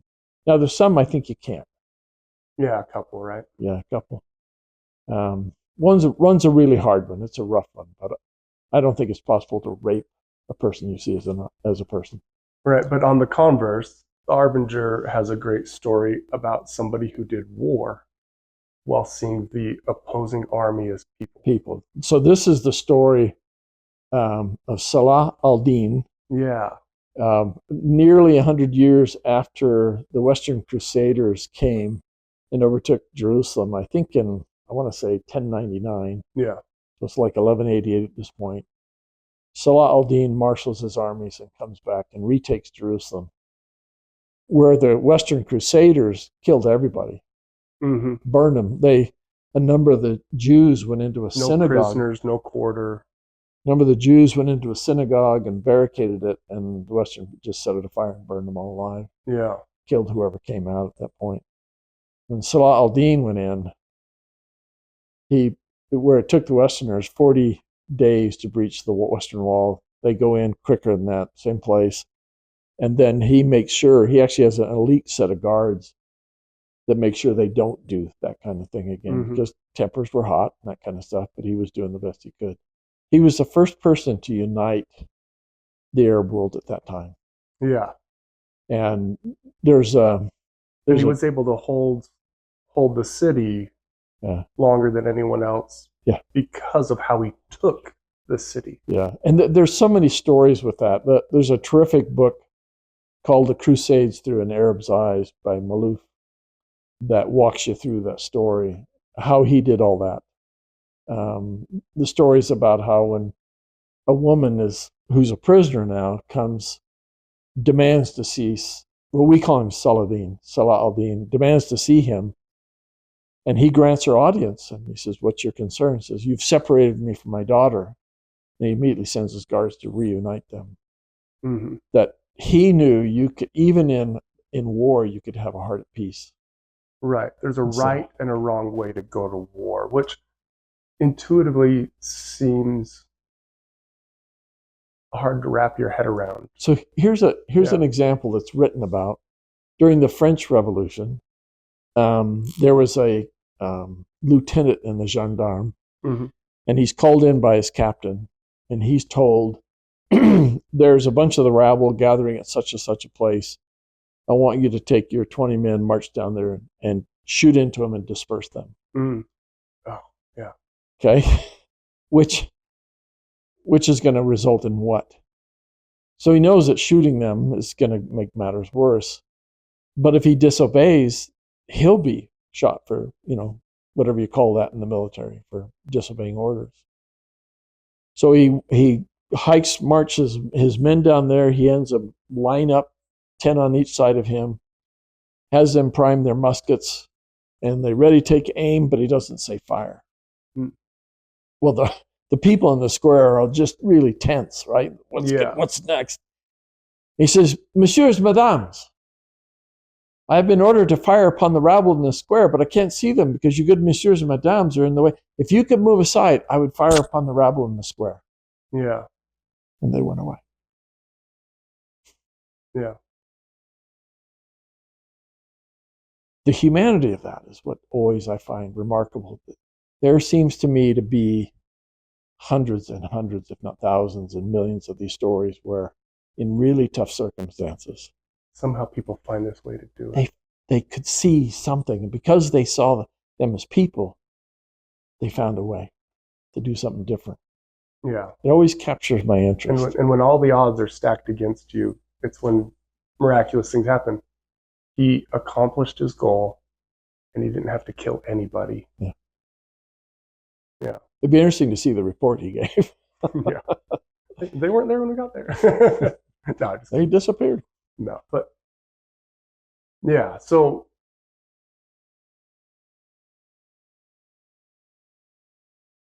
coming back here, when you're teaching this, you're just always trying to drive home. It's not a hard or a soft. It's not. Remember, hard and soft are behavioral terms. Right. It's not. Yeah. It's not how you. It's how you see them when you do it. Yeah, I've actually had one interesting pushback I've had across the years would be, well, in order for a doctor to operate on a patient, he has to see him as an object. I didn't have an answer for that for 30 years. And then a few years ago, it occurred to me, next time someone says something, I'm going to try this. Somebody made that comment, and I said, I've been thinking about that a long time. Yeah. And I actually think that I used to ask the question, if there were doctors in the room, if I were teaching doctors, I said, the person operating on you, do you want them to see you as a person or as an object? They always say person. That wasn't helpful. This time I said, I actually think they operate on a body. Because the person isn't in the body. I mean, I don't know why. I think it's funny because I'm a little bit in the medical world. You're in the medical world. A little bit. Worked at a neuro ICU for a lot of years. Went through nursing school. Got to do rotations through the OR. And I remember once I got to sit in on a back surgery. Right? Yeah. And I'm a student. I'm a nursing student. So I don't even have the skills to be a nurse. Like, I am the most useless person in there. I'm just there to kind of get a feel for what happens in there. Yeah. Right? But the doctor comes in and he starts making all these jokes, kind of crass jokes, and he like has somebody crank up the music, and he's just chatting with everybody, and it seems like he likes feeling like the man.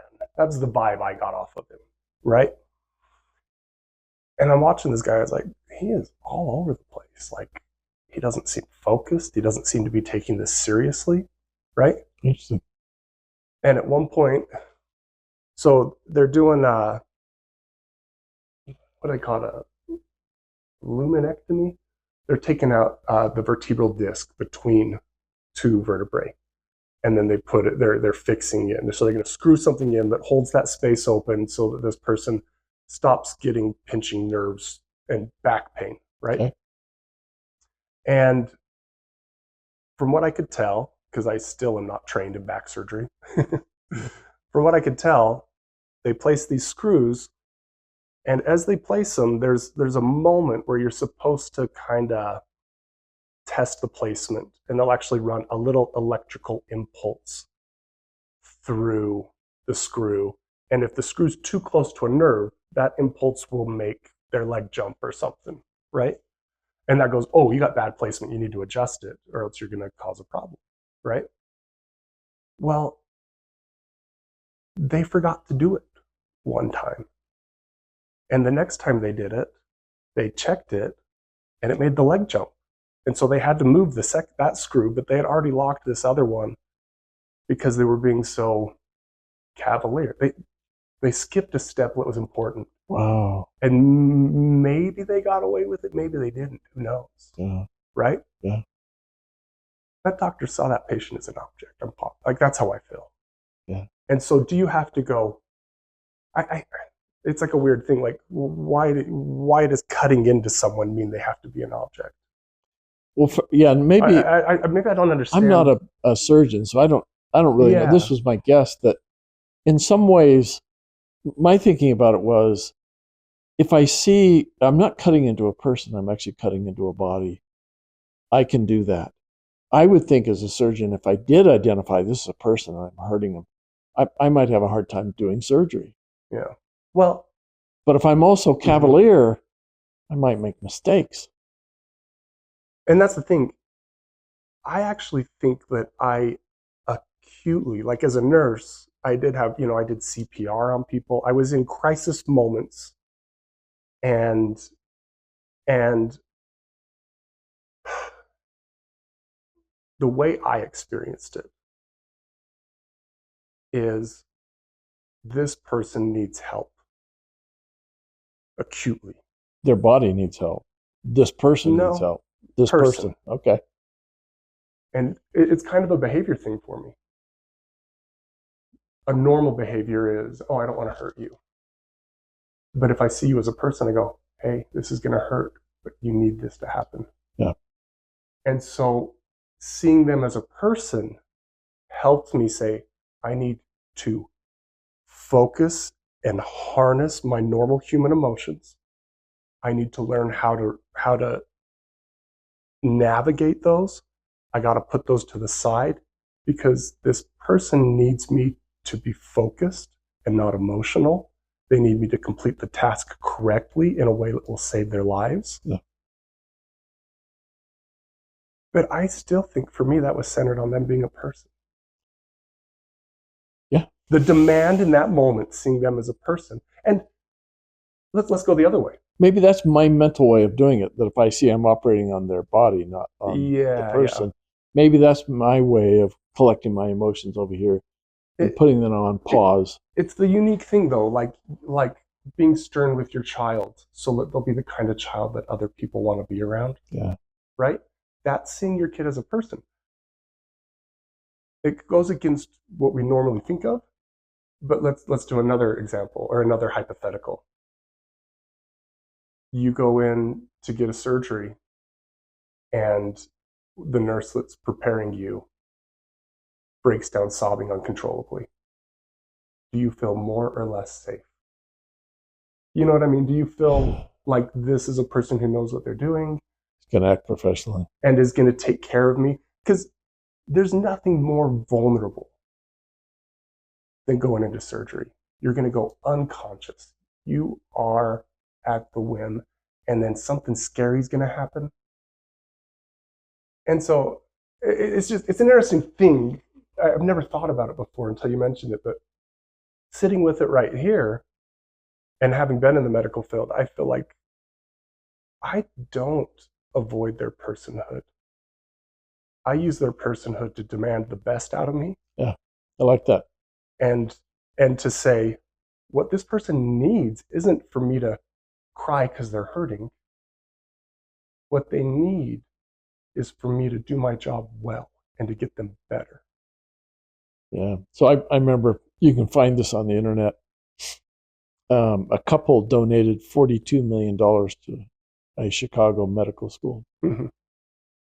The reason they donated that, I can't remember their name, but if you search it, 42 million Chicago Medical School, their names are going to come up. Yeah. The wife had been to a doctor, had some malady. She described it to him and said, I think it might be this. Could we test for this? Well, let me run some tests. He runs a whole bunch of tests. Doesn't do the tests she recommends to look for what she was talking about, and is not able to help her. Well, she's smart enough to go get a second opinion. Goes to another doctor, says, I'm having a struggle, and he says, what do you think it is? You know your body. I think it might be. Let's test for that. Test for it. It's what's happening. He was a surgeon. He was a doctor at the Chicago Medical School. And she and her husband came back and said, we want to donate this to your school. Could you teach your doctors and nurses to see people as people? Yeah. To really listen to them. Yeah. It mattered that much to her. That's how big a thing that was to her. Mm-hmm. Yeah. Yeah. This is the right way to do it. This kind of bedside manner helps. It's like there was a movie years ago, The Doctor, where William Hurt's the doctor and he gets throat cancer. And he's pretty uppity. Well, he gets cancer, and so he's got to go in for chemo. And through this experience, he rediscovers the humanity of his patients. Yeah. And he and his wife had been arguing and fighting, and she runs off with the guy doing construction in their home. And anyway, so he's pretty desperate. He's been hurt, but he starts to warm up to other people's humanity and comes close to these other people getting chemotherapy. When he's finally back again, first thing he does with a new group of medical students, takes them down into a ward that they've set up, has them put on gowns like patients. And he said, I want you to understand the kind of tests you're going to invite your patients to have. I want you to experience every one of these. Yeah. And you might do them a little different, having experienced them. And you might talk to them a little different. Yeah, that nurse today should have talked differently to me when she suggested I need a colonoscopy. So let me ask you this, Chris. I think we've kind of laid this out a couple times. I've really enjoyed the stories we've shared. Is there any either thing that, you've taught this probably hundreds, if not thousands of times over the years. Is there anything else that you feel like is important to understand the concept, or pitfalls that people run into where it's hard for it to, because we've talked about hard and soft behavior and how that can be hard. That's a pitfall. Yeah. How that can be hard to understand, but seeing a person as a person doesn't mean you're always soft. Yeah. And seeing them as an object doesn't mean you're always hard, right? Well, another pitfall, like I asked a couple of clients today, I said, I want you to ask me 2 questions. What percentage of the time do you think I see people as objects? And so they said, okay, Chris, what percentage of the time do you feel you see people as objects? 100%. Now the second question. What percentage of the time do you think, Chris, that you see people as people? So they asked that question. 100%. I'm always in both places at any given time. There's someone in my life I'm not seeing right, and there's others I am seeing right, and I'm responding right to them. That was a learning along there, somewhere along that journey that went, oh, I was seeing it as this dichotomy. I'm either a good guy or a bad guy. Yeah. No, we're in each relationship is alive, and each relationship needs to be tended.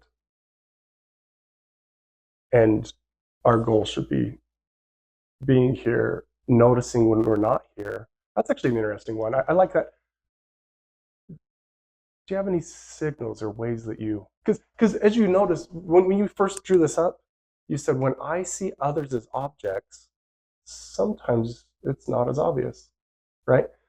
When I see my child as a vehicle to get something I want, I'm not angry. I'm not upset. They went and did it. I'm happy. yeah, you're like, sweet, didn't have to get up, right?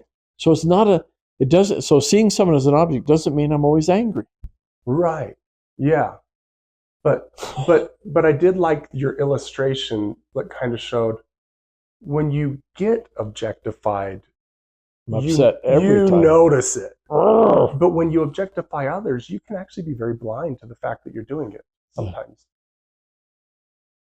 And one thing that I've liked is trying to learn how to catch that a little faster. Uh, we talked about one a little bit. This is one is I call them red flags. Yeah. If I see a person as a person, even if it's a hard conversation, when I get done with that conversation, if I saw them as a person throughout it, even if it was like a little like hard to navigate and hard feelings and they maybe even they were mistreating me, right? If I feel good about the way I handled it, not I won, but I feel good because I saw him as a person and I stayed alive to that the whole time. When that conversation gets done, I go, okay, and I move on with my day. Move on. That's right. So what's the other side? Yeah. I can't let it go.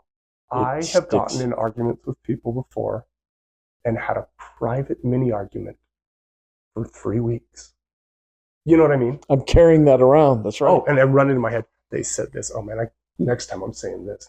Yeah. No, I can't believe I couldn't think of that in the moment. Okay, so stupid. Oh my heavens, I know what you mean. And then I'm looking for people to talk about it, but only people that are going to agree with me. And I know how to tell the story, so they would agree. Oh yeah, you definitely got to like your side's the right side, right? To me, that's been helpful though, because I go, why would I need to carry on this argument days after it happened? Yeah. If I felt good about how I handled it. You know? Methinks the lady doth protest too much. Right. This has been seen as long as people have been writing books. Yeah. People have this sense that there's something off there.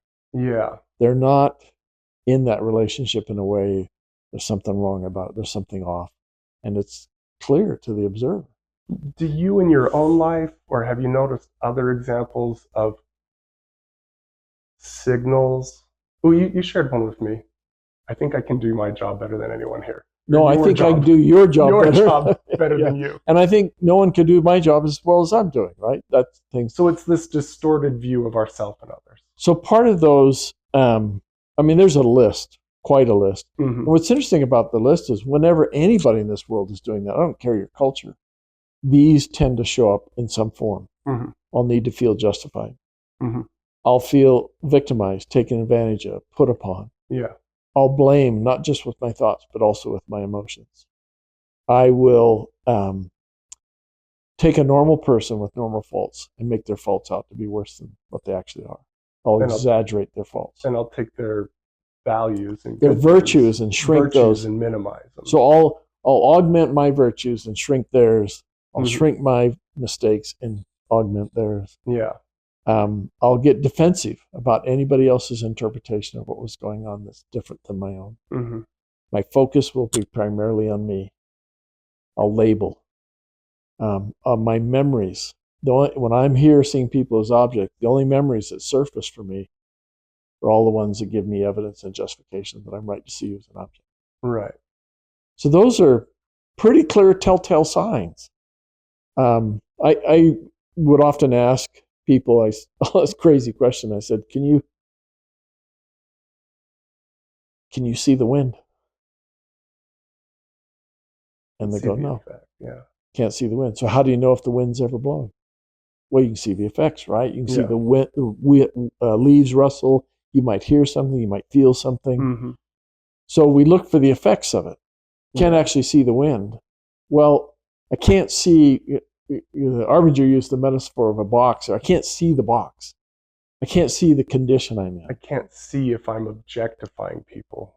I can't stand over here and watch myself do that. But I can notice that I'm having an argument for 3 days. This little internal argument of what a jerk that person. If I can notice that, oh my heavens, what's going on with me? Yeah. And I think that's one thing humans can do. We can self-observe. Mm-hmm. We can pay attention to what's going on with us. And because of that, I had a wonderful client come in today. She's mid-70s, and she said, I don't like what's happening. My anxiety and my pain, which is a complication, Mm-hmm. severe neck pain, severe back pain. Okay. She says, I'm saying things. I can go from 0 or 1 to 10 like that, and I'm saying things I don't like what I'm saying. Yeah. We got all kinds of help. We can help here. Mm-hmm. So there are organic things that can complicate this, not just a simple thing. But we talked, and her conclusion was, so if I'm seeing myself and others as people, my pain will be different than if I'm seeing others and myself as objects. Mm. That's a fascinating one. My pain will be different. Yeah. It's been my experience in my life, and I've seen it in others. Well, I was talking to a friend today, and he says my ADHD makes it hard for me to accomplish things I want to accomplish. And I talked to him about it a little bit, and I was like, well, you got ADHD, but also your relationships are kind of a mess. Like they're hard right now. Your family relationships are hard. You've got financial stressors going on. And if all of those things were under control, I wonder how well you'd be able to manage your ADHD. Oh, wow. That's interesting. What do you think of that? Do you go off thinking about it? Well, and I guess we didn't go here. The conversation went however the conversation went, but one thing to say is, have you ever been able to sit and study the way you wished you could? Yes? Okay. So it's not the baseline. What's the other what's the other variables contributing to that? And can we identify them, right? Yeah. And anyway, you made me think of that. The pain's one thing, but then there's how we think about, respond to the pain. And to others. How come I'm having to have this pain in my life, whether it's financial or physical or whatever. Yeah. Divorce and those sorts of things. I had a client recently, fascinating young man. He's 60. He's divorcing. His wife kicked him out 4 times. He finally got the message. So he said, okay, I'm going to move on. Mm-hmm. He told me the other day, the most interesting thing, I just found it, sorry. He said, Chris, I've been praying for the gift of debate. I've asked God to give me the gift of debate because my wife can turn things around on me and I always come away feeling like an idiot. Yeah. So I've been praying this for 9 months. And last night, I finally said, why won't you give me this gift? He says, the only time I've ever heard a voice in my life. And the voice said, because you'll use it. Yeah. Because you would make matters worse with this. Yeah. I'm not going to give you the gift. That's a hard thing. Yeah. And then comes this beautiful teaching. Yeah. Because you would use it. I love it. I heard that and I went, oh my heavens, I need to go think about some things. Yeah. Yeah. Let me give you another one. Okay. Here's where I wonder how you teach this. I kind of think I feel like I have a hole in the way that I try to help people, right? How do you move from here to here? Oh, well, that's a Or whole, backwards. yeah, that's How do you move? Sorry, let's try that again. How do I move from seeing people as an object? back to seeing their humanity. Yeah, because I know how I get to object place. Like, Yeah. that seems almost intuitive to me. Yeah, I just don't do what I feel I should do for them. Yeah, because for instance, I get in an argument, and then I carry that argument. I'm really positive I'm right. Yeah, you ever notice anyone arguing who didn't think they were right? Right. Yeah. So It's when I'm most wrong.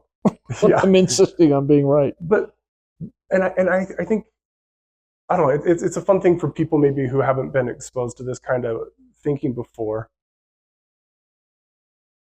When you're here, you're going to be really convicted in your rightness. That's an interesting point.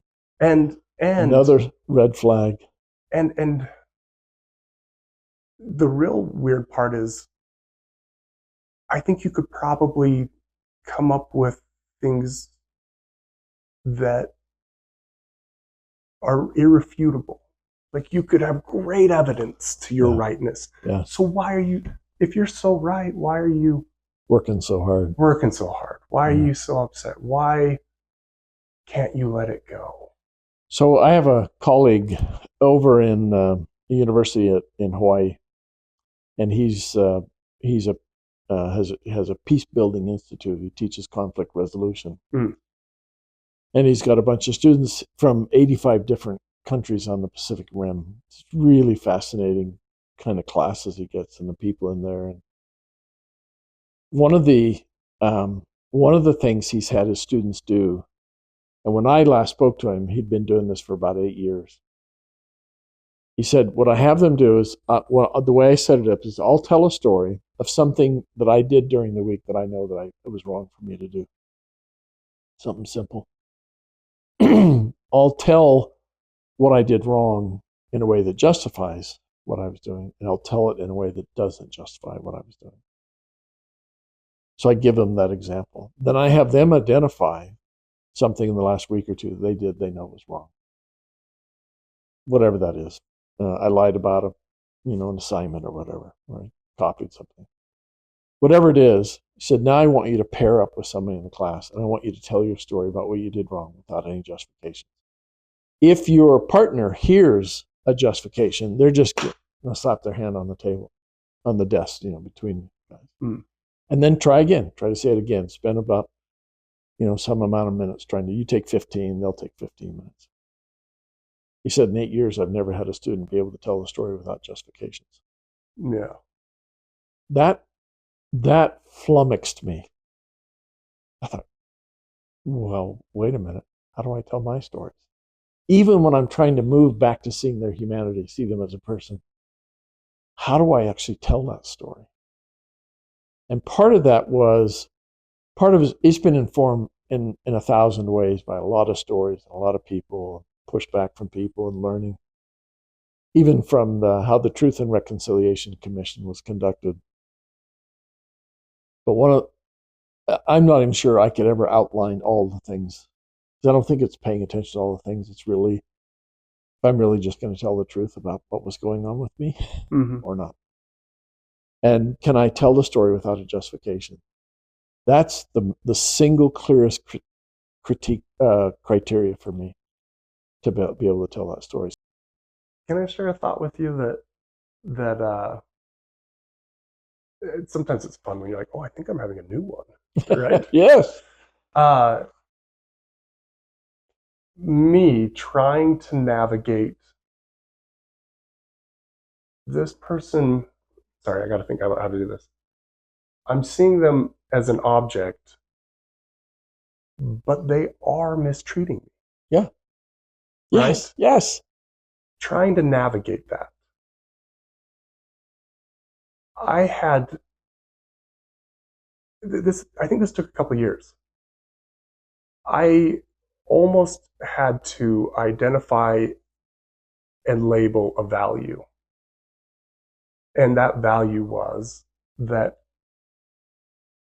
even if I do nothing wrong to you, if I see you as an object, I've done violence to you. Yeah, that's the most basic form of violence. Yeah. It's not a kick to the shins or a punch. And so, Just to demean. and so let's say you steal from me. No reason, just wanted it, didn't even need it that much. You went and bought Legos with it or whatever. Yeah. You know what I mean? Just callously stole from me. You stole a lot from me. And you definitely did wrong. Yeah.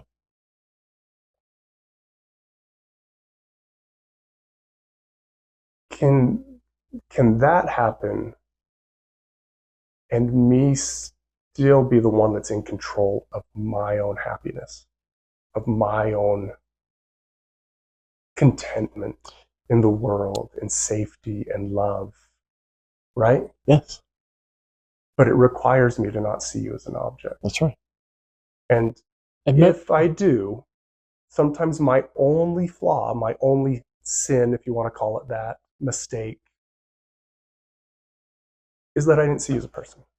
And that's why I can't be okay with it. That's why now I'm a victim. Part of my struggles with mistreatment was in the beginning when I first heard these ideas, I thought, oh, if I see him as a person, it means I have to let him get away with it. Right. So I thought it was soft, right? Yeah. I had a discussion one time. I was doing a training down in Arizona, and the wife of one of the people in the training, their spouses came with them. Some wives, some husbands. Big room, 40 people in there, and one of the women raised her hand, and she worked that time for the infamous Sheriff Joe Arpaio. She was his accountant, and is that right? That was her role? I don't know. He was a CFO. I can't remember. But she said, Chris, I'm really having a hard time with this idea that everybody's a person. I get it in some ways, but we have prisoners who work in the office and do things for us. And it never leaves my mind that these people have done horrendous things, killed people and molested children, that kind of stuff. And she asked that at the end of the day. And so I went back to home because that's where I was living at the time. And I called one of my colleagues at Arbinger, Dwayne Boyce, and walked him through that. And he just said this. He said, well, here's one way you might think about it. There are people in this world who do wrong and they get caught. And they have to go to jail. They have some punishment, right? There's also people who do wrong and they don't get caught, right? And there's some people who do really wrong and they don't get caught. And there's some who do really wrong and they do get caught. And he said, they're all people, but I still want those people doing really wrong. I want them in jail. I want them to prevent them from still hurting other people. And when he said, I want to restrict their ability to go and hurt more people, I went, oh. I started to get an inkling about what it meant to see someone as a person and still do a hard thing, a firm thing, a stern thing. Yeah. An interesting concept with that too that I think was really valuable for me was here's a red flag. I don't know that you on your own can or are able or do feel bad for the wrong things you're doing. I need to make you feel bad. Oh, yeah. You know what I mean? I know that one. And that this belief that I really like this. I'm not very good at philosophy. Anytime that I talk to you or your son, and I'm like, okay, explain, like really get into this concept for me. It's definitely like repeatedly an experience where I'm like, I get lost. I can't keep up with you guys. But one thing that I have liked is every philosophical argument is built on an assumption. And if you don't know what your assumptions are, then you don't know what you believe. Yeah. Right. Yeah. And one assumption that has become valuable to me is if a person makes a wrong decision, does something bad, does something outside of their value system, there's no getting away with it. They're paying that price, whether they can admit it or not, and whether they want you to see it. Like they may not want to share with you that they feel guilty and sad. but there's no getting away with There's it. no getting that. And That's that why helped me. That helped me to see, like, I felt like I kind of needed to see them as an object because they're doing this bad thing and they should feel bad about it. And I need to get mad at them about it, right? But as soon as I said, no, they're not getting away with anything. Yeah. They have to live as a person that steals, that would take from somebody else something they didn't earn. And they have to walk through life as that person. And that is going to be a harder life. They don't need me Yeah. to pile on or to add to that. And what they really need is someone to say, hey, Well, you don't let need that go. you don't need you to want go to put that down. you don't need to go through life this way. Yeah. You're taking from people, and that's got to be an awful existence, taking from others. I had a friend one time, it's in his book. This is a paraphrase. I don't think I got it quite exactly the way he said it. He said the most important thing that happens to us in this life is mistreatment. Because how I respond to that, how I uptake that, dictates the quality of my life. Mm-hmm. Once again, it's easy to get along with people who are easy. That's no challenge. Do you remember this story? I want to say it's a Viktor Frankl one. And I feel like I tell it, I remember it vaguely, but maybe you remember it better because I feel like you told me this one too. He talked about being in the concentration camp, and the guards would beat on the prisoners sometimes, right? And something to the effect of, as they beat on you, they were giving you this very powerful invitation to hate them and to curse them and to feel anger deep in your soul. But it's an invitation. You don't have to take it. It's a powerful invitation. Yeah, it is. One that I think I would take it. I know I would actually. Yeah. But nonetheless, it's a choice. And he said, if you refused their invitation to hate them as they beat on you, he said that fear would enter their faces.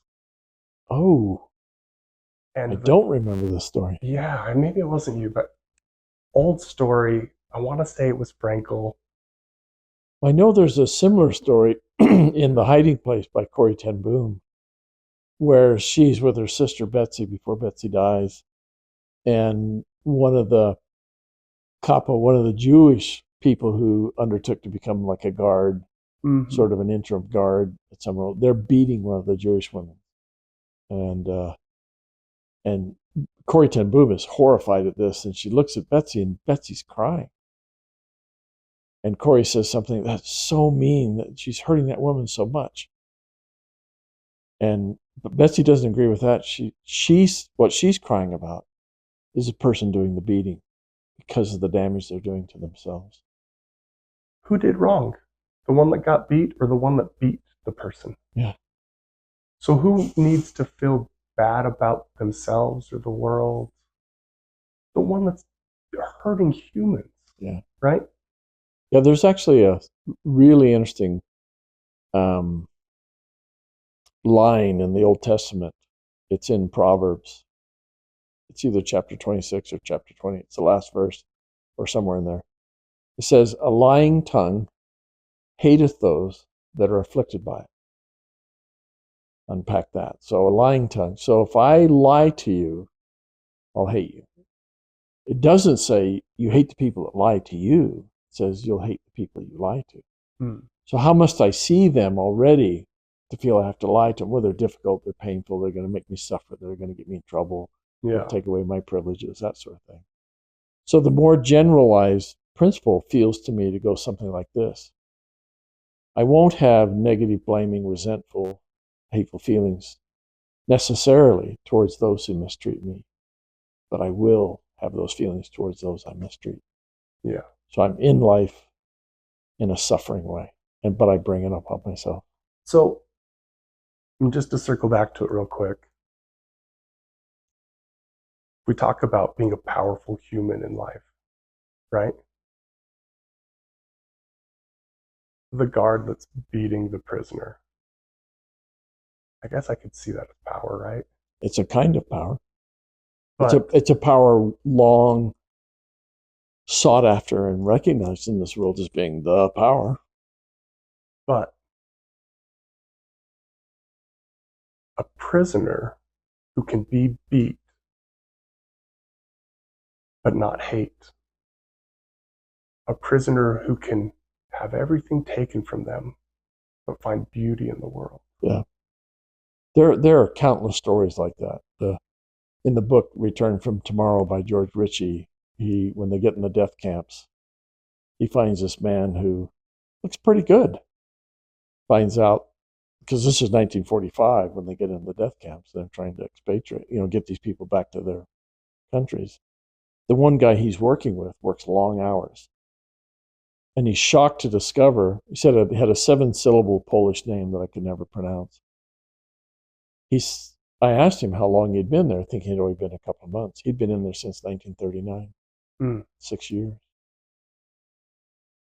And he was dumbfounded. He was confounded. Well, Even to survive. How'd you survive? And he said, when they came into my city in Poland, they drugged me and my wife out of the house and our 4 children, and they machine gunned down my wife and children in front of me, and then put me on the train to wherever this was. And he said, as a lawyer, I had seen what hate does, and I decided in that moment to not hate. I resisted the invitation, and because of that, he said he watched him. George Ritchie said I'd watch him, and there's an endless line, and here it's late, and George is tired, and the guy says, "Oh, we got time for one more man. We got time for this gentleman here." That I think he was fed by his care and concern for others. And what I hear in that is, I guess this is what power is to me.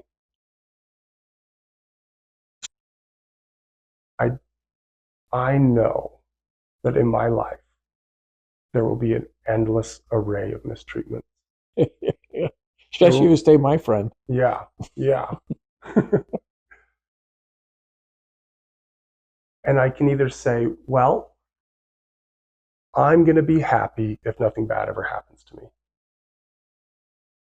Good luck with it. Good luck with that. If you can pull it off, best wishes. You know what I mean? That's awesome if you can do that. I just don't believe that's the world we live in. I think things are going to be unfair. I think I'm going to be victimized. I think that things aren't going to go my way. I think that nature will turn against me sometimes, right? So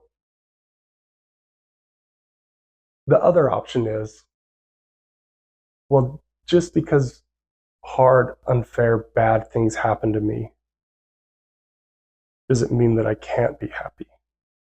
It's a great question. And when I hear stories about, I chose not to hate, I go, wait a minute. Let's say it again. Yeah. Your family got murdered in front of you. You were imprisoned for 6 years. 6 years. Forced to work, a slave. Horrible conditions. Can't get clean. Covered in your own feces. And you didn't hate? The most powerful person I've ever seen in my life. Oh, I see where you're going. Wow. Do you see what I mean? I do. Power is the ability that I can be happy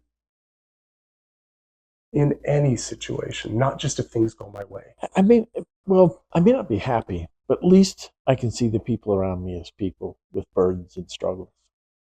Okay. You may not keep this in the recording, but I want to tell you a story. Okay. Yeah.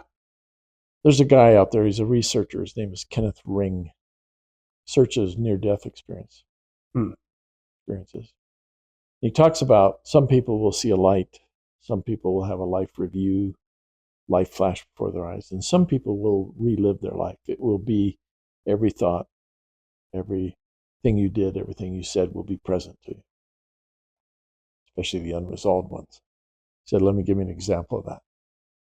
He said, a kid I grew up with was pretty headstrong and outspoken and got in a lot of scrapes. He just was out there, big guy. When he was, I think it must have been in his 20s, he was driving his truck through the town one day and almost hits a pedestrian in a crosswalk.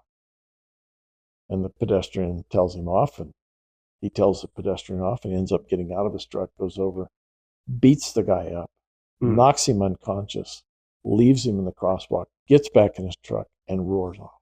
Yeah. 15 years later, he has a near-death experience in a car accident, truck accident. And in that, he has this life review. And he said many things came, and one of them was this situation. And when he's back in this situation, it's now present to him. He said, I had this duality of views, like I'm up in a third-story building looking down at it, watching it unfold. But this time, I'm also back down in the fight, but this time I'm the pedestrian. I felt all 32 blows. I feel my teeth cracking, blood in my mouth, passing out. Kenneth Ring then conjectures about that. He said, I think this is why these are so life-changing, because it's such an empathetic experience. You are literally in their shoes. You are literally beating yourself. So that moral principle, do unto others as you would have them do, is something we strive here. But he said that's the way it works in the next life. To help you have empathy, you're going to be in their foot. For everyone you hurt and everyone you help. Mm-hmm. Yeah. So when you say nobody gets away with anything, I really think it's true. Yeah. And so here's something I've thought about before. I like I think I grew up with the idea of like seeking truth, and I like the idea that there are true things out there. Sometimes I find it valuable to just think about it. Does this work? Right? Mm-hmm. Do I feel happier? Do I feel more enriched? Right? And am I growing? Am I growing? Am I learning? Am I getting better? Do I feel good about the way I'm navigating the world? Yeah. Right? And these kind of principles, for me, in learning to make this valuable, this is what I'm most disappointed in myself for when I do this. I'm also most disappointed at the frequency. Yeah. And I've known this stuff for 45 years. Oh, I'll do it every day. From moment to moment, I'm choosing to see people as people, people as objects. Yeah. Over Thanksgiving, I did it to my sister, who I love. So I know this, I get it, I see that I'm doing it. Can't stop. Yeah. And so, but the pursuit of it has made me feel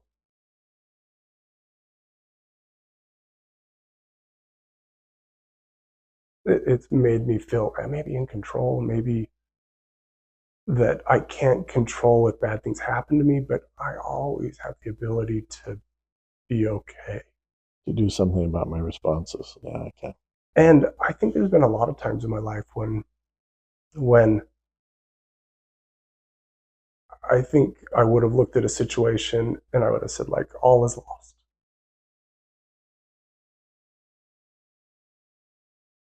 I have been shocked at the healing, the relationships that have been able to heal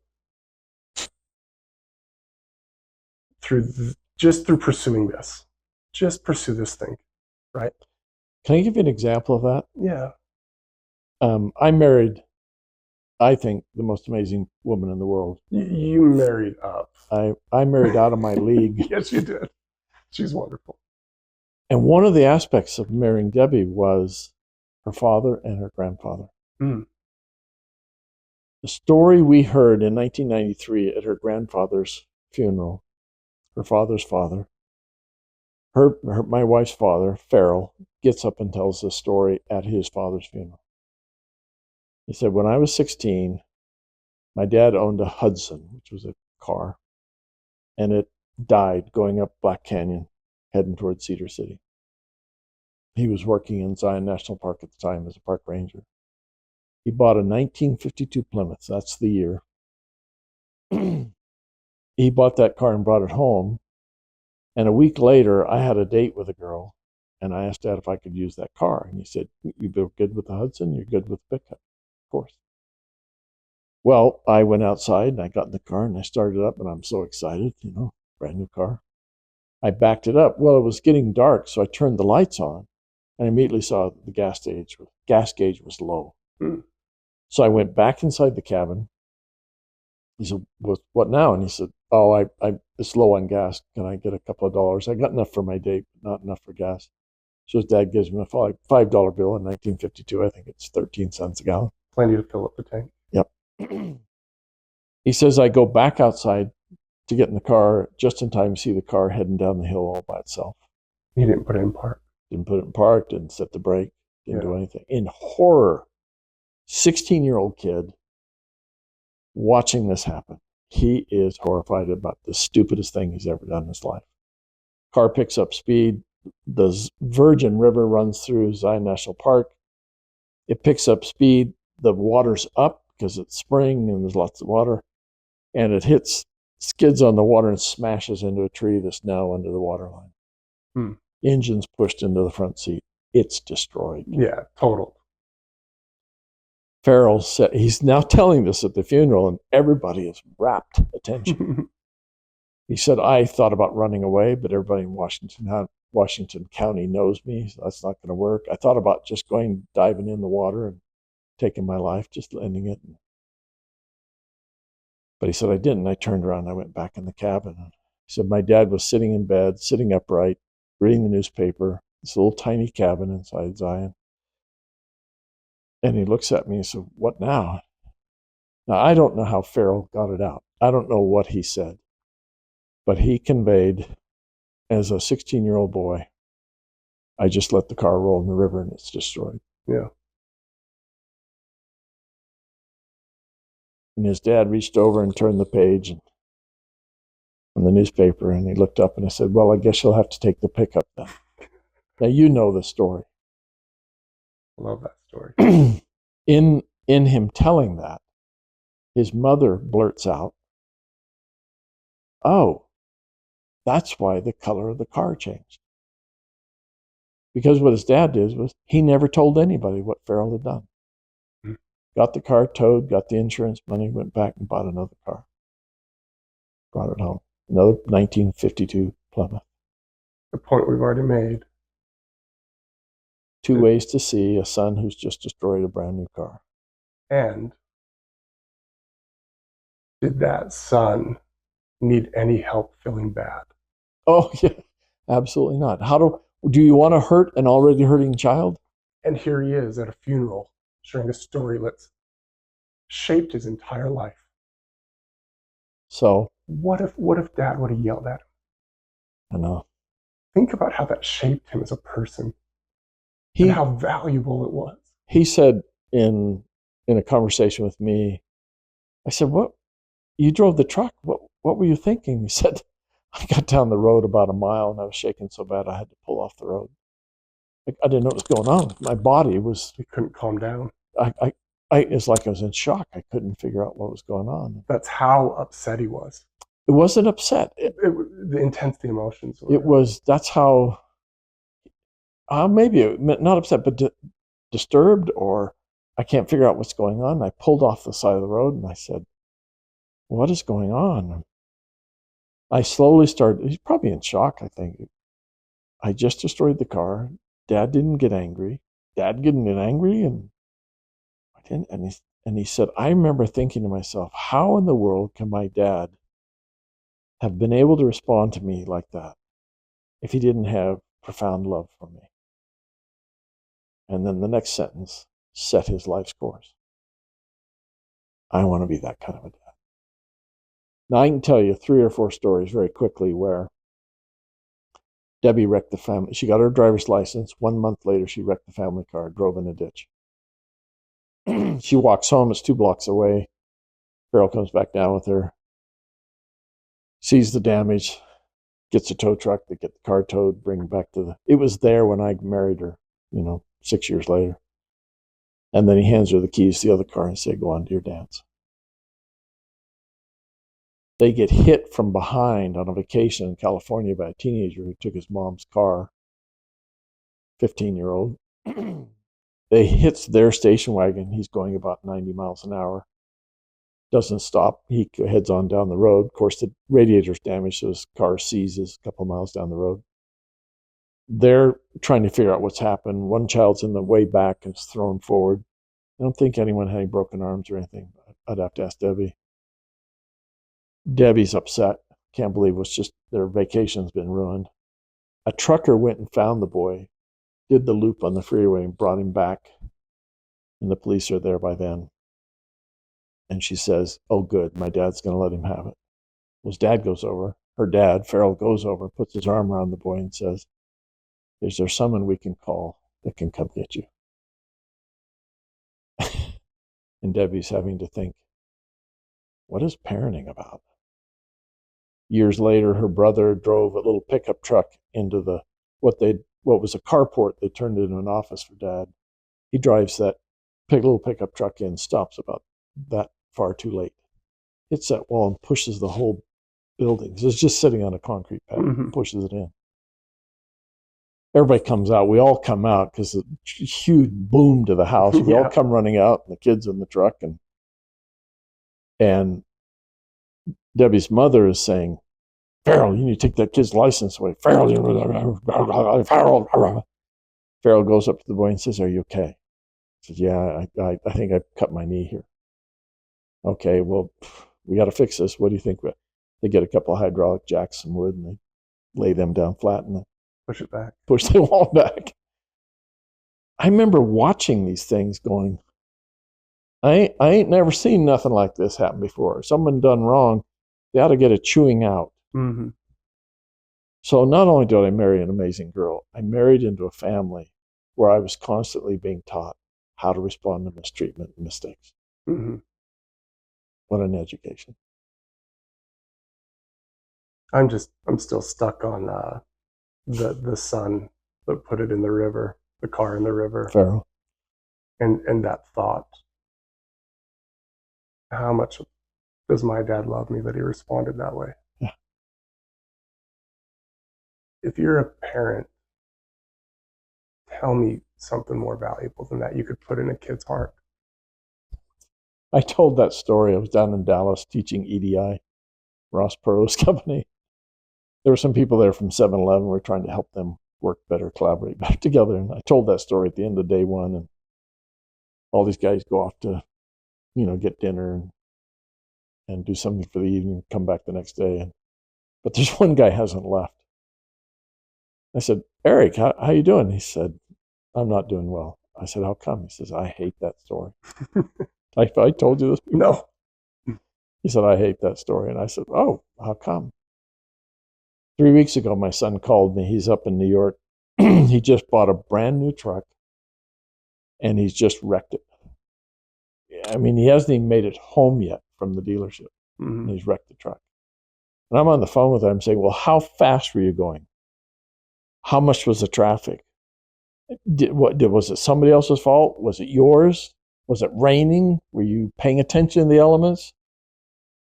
Did you have insurance on the truck yet? Which I think 99.9% of the time is like what most people, myself included, are going to do. Yeah. Which is what makes it so astounding when you get the opposite. But keep going. So he says, I finally run out of questions. Well, my son's at the accident scene. And he says, by the way, Dad, I'm okay. And he hangs up. Mm. I hate that story. I said, well, Eric, you could call him back. He came in the next morning, big smile. Yeah. So what? You got it wrong last night. 3 weeks ago. Try again. Try again. That was always the most powerful part of these teenage kids going into the wilderness at Anasazi is the parents are required to come take this course and learn some of these principles, right? And week 2 or 3, whenever the sequence lined up, right? Yeah. These kids would get a letter from their parents that said, hey, maybe you've made mistakes, but I'd like to talk to you about the mistakes I've made. Yeah. Maybe you're struggling, but I am too, and let me apologize for that. And the kids would read these letters, and it was like the world turned upside down. Yeah. It's interesting. Some years ago, 7, 8, 9 years ago, I rewrote a handbook for these treatment programs to use. And I called them up and said, would you be interested? Might as well do something you want. Would you be interested in this? Would you be interested in this? And I asked them, how come? I know you teach the Arvinzer seminar. You do this workshop with the parents. How come you want this? What would be your primary reason you want to share these ideas with parents? And they said that because it helps the parents see their part in the problem. Mm-hmm. And when that happens, they quit haranguing us and they quit haranguing their child, and they start to go to work on their mistakes. Yeah. And it makes all the difference in the world with the kids. When they get that letter, tears. Yeah. So we touched on this for a second, and then as we do, I think we. By the way, you may have more energy than I am. I'm starting to fade. Yeah. In fact, let's just. Is that a good spot? That's a good spot.